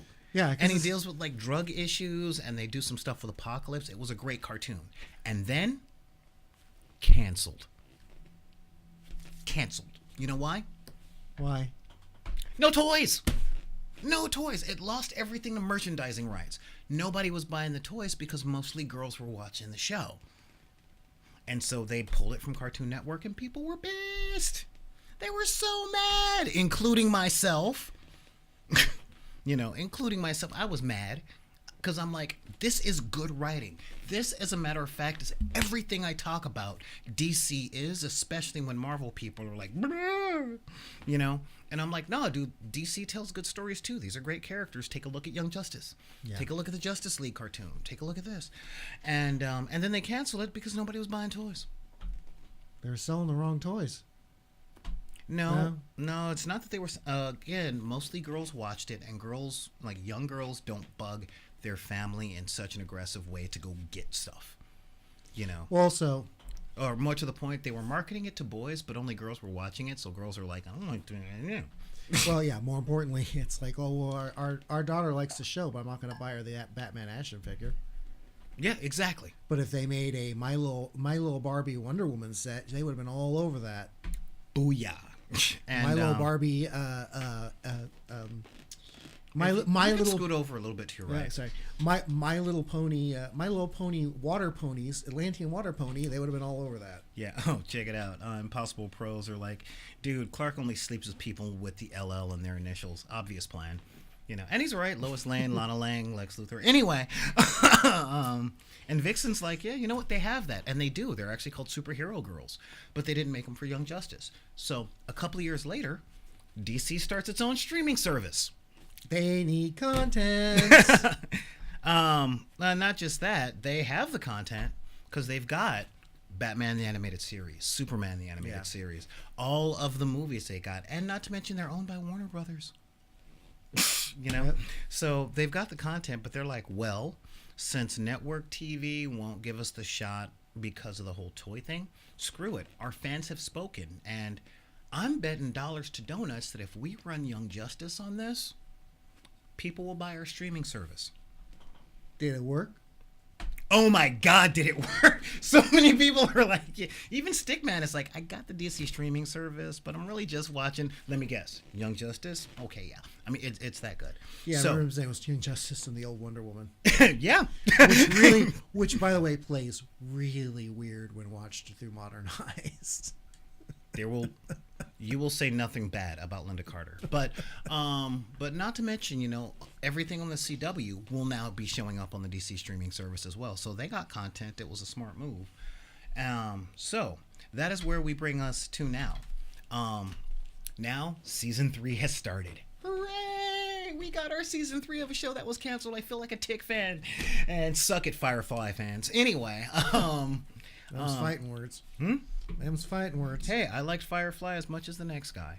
But here was the thing. They did something a little more daring with this, and we'll get into this in a minute. But, yeah, so what we have with this is... Let me just... Yeah, this is no time for you to resign. I'm not resigning. Just taking a leave of absence. Besides, if you need help, Barbara's more than ready to step up. Agreed. What?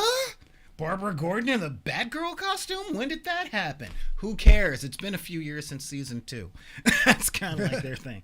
And, of course, we got our dude here, Kaldor, that is Aqualad, who has super-duper leadership skills because he was trained by a king. Mm-hmm. Hydrokinesis, a whole bunch of fighting skills, and in season 2 we found out that he was the son of Black Manta, the freaking international pirate. So this dude is amazing. He's got all these different skills. His hydrokinesis, he trained at the Atlantean Magic School. So those two things on his back are freaking handles that he makes hydro swords out of. But he can do with water what the Green Lantern does with light. Mm-hmm. And he's a nice guy. Okay, then. So yeah, let's But take a look. I need a break, Calder. You, me, Wally, we founded this team. Without him, I understand. This team has had successes, but much remains to be done. Superboy, Miss Martian, Beast Boy, you're Alpha. Ba'ar's has called from Mars. He needs help. Tigress, Kid Flash, Bumblebee, Guardian, you're Beta. LexCorp is bringing out the Reach soft drink under a new name. We need proof. business as usual. And that's exactly what it was. Business as usual. It's like, guess what? We're back. And so the next part happens like 2 years later. Now, what we find out in this is that the Flash, Wally West, is dead. And Dick is going... Now, what a lot of people don't know, except for the hardcore DC Comics fans, is there's a lot of friendship dynamics that goes on in comics that they never really show in the movies because you can't quite cross-pollinate. Yeah. Example, with the Fantastic Four, everybody knows that Ben Grimm and Johnny Storm are like brothers, and they screw around like brothers. But what a lot of people don't know is that Johnny Storm's best friend is Peter Parker. Really? Yeah. Like, well, Peter Parker or Spider-Man. Spider-Man? No, Peter. So, Like, they know. I mean, they know the know. identity because he tried joining the Fantastic Four on his first week as a superhero. But yeah, those two, they, again, the big show-off guy that flies all around and the smart aleck dude that web swings and talks crap to everybody. But they both happen to be two really good guys. And what a lot of people, like the hardcore DC Comics fans, knows is that Wally West and Dick Grayson are best friends. So Dick is having to deal with the fact that he lost his best friend. yeah. You know, and they're best friends because they've both been heroes since they were kids. They're both like right under the founding members of the Justice League. They're both relatively normal people. And that's huge. Like, Nightwing doesn't get enough credit because he was raised by Batman. Batman. He's almost as good at everything as Bruce Wayne is. Yeah. But he's still a nice person. Unless you watch the Titans TV show, which I'll only cover if y'all make me. I'll put up a poll on Patreon. But yeah, I mean, but all in all, Dick Grayson is a good dude. He's a really good guy that you actually would want to hang out with. And Barry Allen is a good dude. But he's a little boring. Wally is just as good, just as smart, but he's a little more fun. He laughs a lot more. He, you know, when he's courting his wife, he's like, "Hey, honey, where do you want dinner?" She's like, "I'm thinking Italian." He picks her up and they run to Tuscany. That's the kind of dude he is, you know. And Because you can. yeah, I mean, if you can run across the ocean and you can run Mach 5 and carry your woman, you know, And, carry yeah. your significant other, And not have her be the air friction turn her into dust. yeah, then you do it. That is Yeah. what you do. And honestly, I'm 100% there. So yeah, it turns out Grayson lost his best friend. So this story arc, we end up with a couple of things. But when I say that this thing got dark, the story arc is simple. It opens up with metahuman children have been getting kidnapped around the world for some reason. So they're going straight into child abduction, and it shows one person at the hospital pretty much saying like, "Oh my God," and the doctor comes out and it's like, "I'm sorry, but your sister's heart gave on them before the transplant got there. I'm so sorry, and your sister's dead." And sure enough, the dude is like, "No, my sister is dead. All my friends are dead." You know, and then she wakes up and she gets put in this vat and turned into a damn monster. And I'm like, hold up. Like, what am I watching here?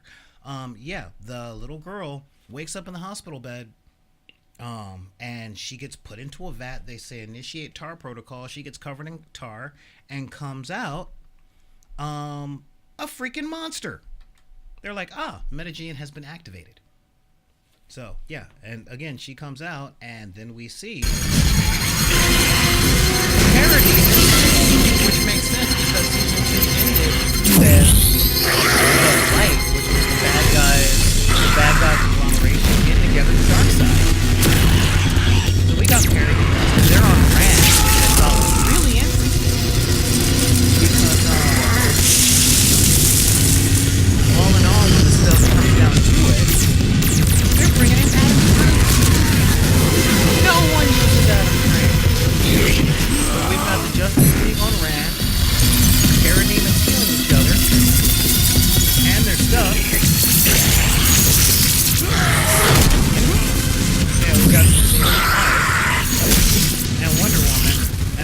Look out! And he said, "This is for the hood. Black Lightning's back." Lightning! Don't let the thing touch you! So yeah, so sure enough, they're fighting, and Adam Strange is like, I wasn't expecting Adam Strange. He's a deep cut from DC. Yeah. Essentially, he's Buck Rogers, except every 6 months he gets pulled through Zeta beam technology. He came across this scientist was working on teleportation technology, and it zapped him and accidentally took him all the way across the universe. So he had to pull like a John Carter of Mars kind of Buck Rogers sci-fi thing. But then every few months, the Zeta particle energy dissipates and he re-teleports here on Earth. But he likes it better there, and he's married there and has kids there, and he's their world's champion. But sometimes he's just got to go. Okay, randomly called back to Earth. Yeah. And it's not like a government or anything called. It's just it's physics. Yeah. And it gets heart-wrenching because sometimes he's gone for like 6 or 7 months, sometimes up to a year rand time. And then he does he teleport back again randomly, or Yes. is it, yeah, okay. Yeah, he teleports back afterwards. Okay. But it's very fluctuating back and forth. And hoping that last leap will take him the leap home. But he doesn't have Oh boy. He doesn't have an owl. But what we end up having on this is I don't know how I feel about it. Actually, I kind of do, because this season is based on The Outsiders. And The Outsiders are essentially the DC team of, we're sort of street level, like we could be Justice League level, but we need to take care of the street, and we don't like living under the rules of the Trinity. And of course, they were started by Batman. So they're Batman's team that looks out for the little guy while the Justice League is saving the universe. Somebody's got to save New York. Again, most of our friends who would read comic books, they It like makes The sense. Outsiders. It makes sense. Bruce understands the necessity for franchising. Well, yeah, that's why there's a damn Batman Incorporated. But yeah, so they're fighting the parademons, and they have a new lava monster. And we know this as the audience, but then this happens.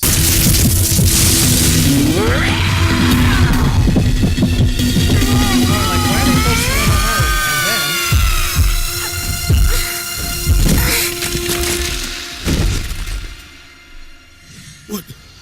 Exactly. Like, what the? Huh? What just happened? And again, just to add insult to injury or plot to the season. Just happened? I don't hear a heartbeat. No. That wasn't enough juice to kill anything. It cannot be dead. She. It is a she. Or was. Scans indicate heart failure. And I'm reading a female. Approximate age, 14 Earth years. Earth years? Yes. I'm sorry. But this is a human girl. A child. From Earth. Well, she was in the hospital because she had a heart condition. Now, what makes me mad about this is that for those of you guys that have been watching this show from the beginning, that was Black Lightning. Like, Principal Jefferson Pierce with 2 daughters just killed a 14-year-old girl. And I'm just kind of going, if they're going to make any character kill a kid, why him? Yeah, it's not going to go over well. Yeah, exactly. I'm like, he's not going to, yeah. Oh, make no mistake. From then on, he quit. He's like, nope, no more superheroing. I'm out. I'm done. And it actually showed a little something about his wife, which I forgot as we were reviewing the show, which was Lynn, maiden name Stewart. She's Jon Stewart's sister. Okay. Which is interesting because I'm wondering if that means Jon Stewart is actually going to be on the Black Lightning show, season 3. Could be, yeah, that makes sense. It's a possibility. Yeah. It's a possibility. But yeah, so I mean that's what we get before the first commercial break, yo. And essentially they open up with that, and they give us the plot line of there is a child trafficking ring. They're kidnapping kids from all over the world, and they're disappearing. So somebody's doing child trafficking. Now this is 5 years after the or 2 years after the scene that we watch Dick Grayson or Nightwing retire and Kaldor take over Young Justice, right? So of course after that we get a scene of Hall of Justice. Now, Distant from the people the League was treated as the next exploitable. And that is so she is leading on our various missions in space. All right, we have confirmation. Now there's something I got to point out there. If you look at what Kaldor's wearing, it says when they teleport in, because in this show they have teleport technology, and every time, and this is very clever, every time somebody teleports, it says their name and their designation number of their team, which is based on what member of the team they are. So with Young Justice, it's Dick Grayson, known as Nightwing, A01, Wally West, A02, Kaldor Ray, A03. And he's on the Justice League now, and he's Aquaman. Where's Arthur? Yeah. We don't know.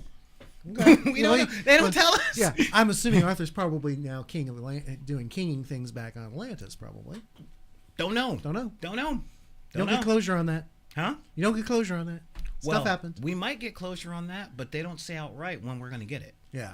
The way that this show is written, eventually we'll get to Atlantis in a future episode, and we'll either see Arthur or we won't. Mm-hmm. But right now, Kaldor's Aquaman, and it's Aquaman. Shut up.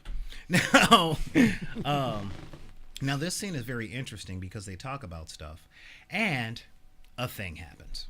Metahuman trafficking on Earth has spilled out into the galaxy. On multiple worlds, Earth's metahumans are being deployed by the enemy as weapons of mass destruction. Among other things, their presence in space is undermining our efforts to rebuild both Earth and the League's reputations after our trial on the planet Brimbor. Right, that's the problem. I'm sorry, Jeff. I didn't mean to diminish the life of that girl. I know, Diana. Forget I said anything. It's just, we need to know how this happened and how it got by us. Here on Earth, our ongoing struggle. Now, see, if you notice, Black Lightning right there ain't wearing his costume. Nope. They're sitting around the Justice League table, and they ain't wearing the costume. Now, interesting thing that comes out in this plot line is the Secretary of Defense is Lex Luthor. Ugh. And he's been working with the UN to essentially put up sanctions left, right, and sideways, crippling the Justice League. It's essentially the writers over here are going through the plot of Marvel's Civil War, and they're doing it very well.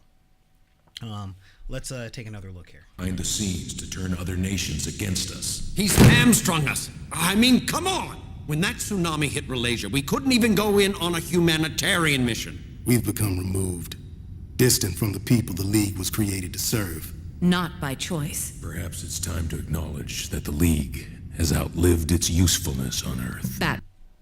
Right? So again, it's Lex, the criminal mastermind, said, you know what, I'll just go for Secretary of Defense, work together with the UN, and cripple what superheroes can do. Mwaha, mwahahaha. And essentially, yeah, he made the Sokovian Accords and they stuck. And if you notice the Green Arrow, which that is my arrow, by the way, like, he's hamstrung us. We couldn't even go in on a humanitarian help. I hate corporate fat cats. Aren't you a billionaire? Shut up. I hate the people I work with. But you work with the Justice League. Exactly. You know, that's my Green Arrow. But yeah, so again, a thing happens. That's overstating things, don't you think? No, I don't. And I'm offering an alternative. If your alternative is to disband the League, I think you are forgetting all of the good we do. Did. Past tense. Present tense. The League has its difficulties. I acknowledge that. But we still have a positive impact, and we are an important symbol for truth and justice worldwide. Kaldor, symbols are great, but... But all that matters is the mission. And if the UN's a roadblock to that mission, then we remove it by removing the League. Bruce, please. You are a founding member. I'm sorry, but I hereby tender my resignation to the Justice League. Dude, Batman is a jerk. He is such a jerk. It was just like, man, why are you even talking? You already made up your mind. Yeah. You know, and I hate when people do that. I do. And, you know, we got Black Lightning over there going, wait a minute, but see, I'm not wearing my uniform. I came here to quit. Why is Batman upstaging me? Damn it, Batman. You know. So, yeah, and again, like, let's get back to doing this thing here. So do I.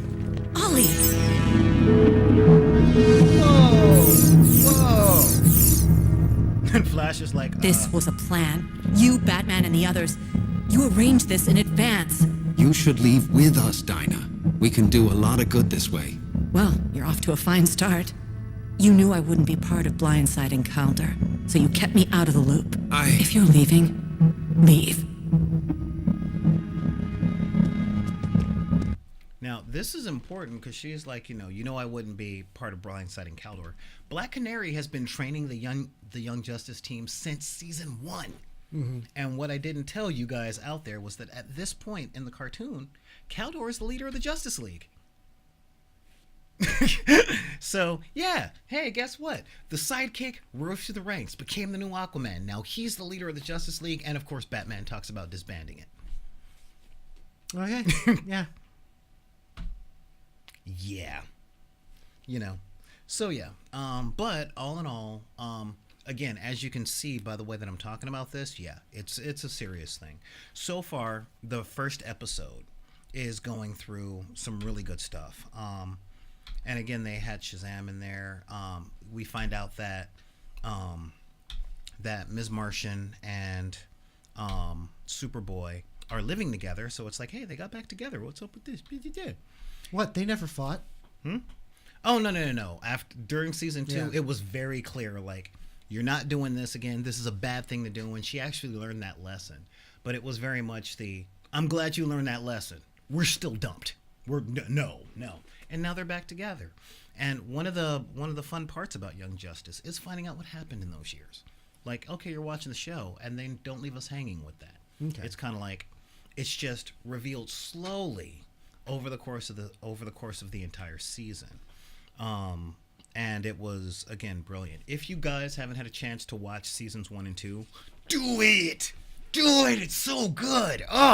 And over the course of this episode, Grayson has been tracking down the traffickers because that's what he does. So you get that Young Justice kind of with the kid team, what's the drama over here, with the Justice League, with the drama over here. But then you've got Dick Grayson actually taking care of the damn case. And he's like, I've tracked down a few things, but I have to form another team. Well, no, it's a one-time mission. So he ends up going to a few people, one of which being Jefferson. Mm-hmm. And he's like, okay. Now Jefferson says goodnight to his kids and then goes to the wife saying, look, I'm out. I'm not doing this superhero thing anymore. I can't do it. Because again, he killed a kid. Or he thinks he killed a kid. That's the same age as his daughters. Yeah. So he's like, I'm out. Yeah, he's done. You know? He needs a break. Yeah, the school principal, the politician, you know? And she's like, yeah, right. He's like, what do you mean? I'm the ex-wife of Black Lightning and the sister of a Green Lantern. I've heard I'm out of the game a whole bunch of times. You know? Yeah. So sure enough, you know, we get to a fun scene that happens here. Entire meta-human trafficking syndicate that we can take down in one night. When it's all over, we go our separate ways. I can't. I know what happened on Rand, Jeff. But we can make sure something like that never happens again. You're not hearing me. I'm not saying I won't. I'm saying I can't. My powers, they're not working. I'm useless. Broken. I came for the man, not the powers. You're still a hero, and I still need you on this. Midnight at the Centennial Park Zeta Tube. We'll wait 5 minutes. I won't be there. I heard that. Doesn't sound promising. No, it doesn't. And we're running out of time. Now that voice in his ear is Oracle. Yeah. Good old Barbara Gordon, which means the Killing Joke is canon in this too. So yeah, she's in a wheelchair, and she's doing that whole thing, and of course, so yeah, they put everything together, and they're going for this, and that's the episode essentially. And this one, now I had to question, like, how good is this episode, or am I just jazzed that this show is back on? Yeah. You know? And looking at it, because I had to watch it a couple of times, I'm like, you know what? Yeah, this is actually really well put together because, again, the animation is as good as it used to be.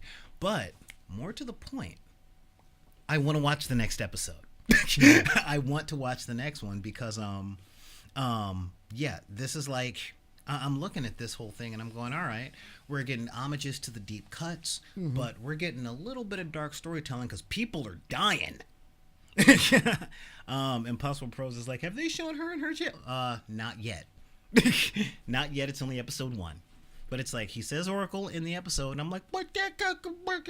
And no. One of the big things is, if you hear Barbara Gordon, and she's known as Oracle, she's in the chair. If she's not in the chair, but she's not Oracle, she's Batgirl. Nobody at DC would screw with that, because that was, yeah, you know, that's one of the big things. Deal. That's a really, really big deal. That's kind of like making it so that Magneto, you know, that Magneto was actually pro living in harmony with humans the whole time. It's just, no, you can't pull that. You know, or saying that Professor X could walk the whole time. He was just faking it to get more sympathy from the X-Men. That's not the way that works. Yeah. You know. Yeah. So yeah. But all in all, so far I had to give this show a solid full house. And I mean, like, aces over kings. You know, aces over kings, because it's, hey, look, we're back, but we're not doing fan service. We're not saying, hey guys, you remember this? Hey guys, you remember that? No, it's just not jump doing, straight into story, good writing, good story. Yeah, and not a lot of recap and not a lot of nostalgia. Waffles. Not at all. It's, y'all know why you here, so let's talk about this child abduction. Let's hang on. And it's like, you know, and we don't think we're serious. We just killed a teenage girl. Moving on. Matter of fact, the hero that happens to be a role model on one of our other channels did it. Yeah, we just had a school principal who was like, whose life is this? My life. And how am I going to live it? By any means necessary. Just killed a kid. How serious are we?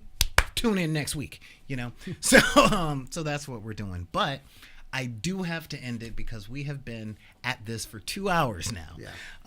So we'll go into episode 2 next week. And yeah, I know we've waited a long time for Young Justice, and I'm like, oh yeah, they got. And again, they showed like Plastic Man and stuff like that. But all in all, this show isn't pulling anything, although it's doing one thing that's interesting. And we find out in the next episode, which is, it gives us a problem with Changeling and Beast Boy. And we'll talk about that next week. But I want to thank you for showing up this week. You know, anything. Happy to be here. Yeah. It's good to have you back, man. Good to have you back. And of course, you know, I got to give my loves, all of my love to the deck mob. All of my love to the deck mob, all of my love. And, of course, thank you for showing up. If you're watching and you're not in the chat, that's fine. That's perfectly fine. We love having anybody here show up so we can talk about all of our nerd stuff, because that is how we roll. Actually, How We Roll is a different show. But one of the things that we have to say on all that stuff is, you know, if you guys want to know or have any questions, you know, well, if you guys really want to watch a whole lot of the other stuff, then head over to our archive. But if you guys like what you see and you want to talk to us, then feel free to hit us up at backinthedeck@gmail.com. That's BACKINTHEDECK@gmail.com. Check out the archive on YouTube. We have a lot of the old episodes where we talk about Black Lightning and the other stuff of Daredevil. Hit us up on Twitter. Check out our poll. Start a conversation. What do you think of Young Justice and all that stuff? Just follow us at Back in the Deck, or you can join our Facebook group. That's Deckers on the Book. and hit up with some of those pictures, fan art, all that other stuff that you guys want to do. Like, I really like Young Justice. This is my ship picture of Caldor along with Grayson because I think they would make great swimming acrobatic babies. That is where to put them, or you can always send it through the email. Now, if you're a lot like us and you spend all day in traffic, then you shouldn't be watching this show. You should be listening to it on SoundCloud at soundcloud.com/BID_P. And you know what? If you do the SoundCloud thing, you can even download it and listen to it at your leisure. I listen to podcasts when I'm in the shower, not because I'm weird, but because they last a long time and I don't have to worry about a song coming on that I hate. And you can totally do that and download our stuff in MP3 form. You can do that for free, for you, forever from us. And of course, follow our Instagram at Back in the Deck on the Instagram. Now, I do want to say I know we have a lot of things up there. And another site that I talk to a lot is like, oh man, people are doing all these commercials. Like half of the show is commercials. And you know what? Sorry to tell you, we got to keep the lights on. And if you guys want to help us keep the lights on without as many commercials, then feel free to head over to our GoFundMe and throw us a few bucks here or there. But if you really want to give us the help and you want to help us in a serious, personal way to help us keep the lights on, I would really appreciate it. The henchmen would appreciate it, and everybody that I'm not throwing paychecks to would eventually like paychecks. You can head over to the Patreon. That's patreon.com/BID_P. And of course, we have tiers for as little as $1 a month. Just $1 a month. You get access to all of the streams, and you get a few other things. Honestly, if it wasn't already my tier, I would probably join the $20 tier, which is we're friends now. And that means you get to be, anybody who does that gets a once a month, 1 hour conversation with me or one of the co-hosts on Skype or Facebook Messenger or whatever, where you can tell us how stupid we actually are.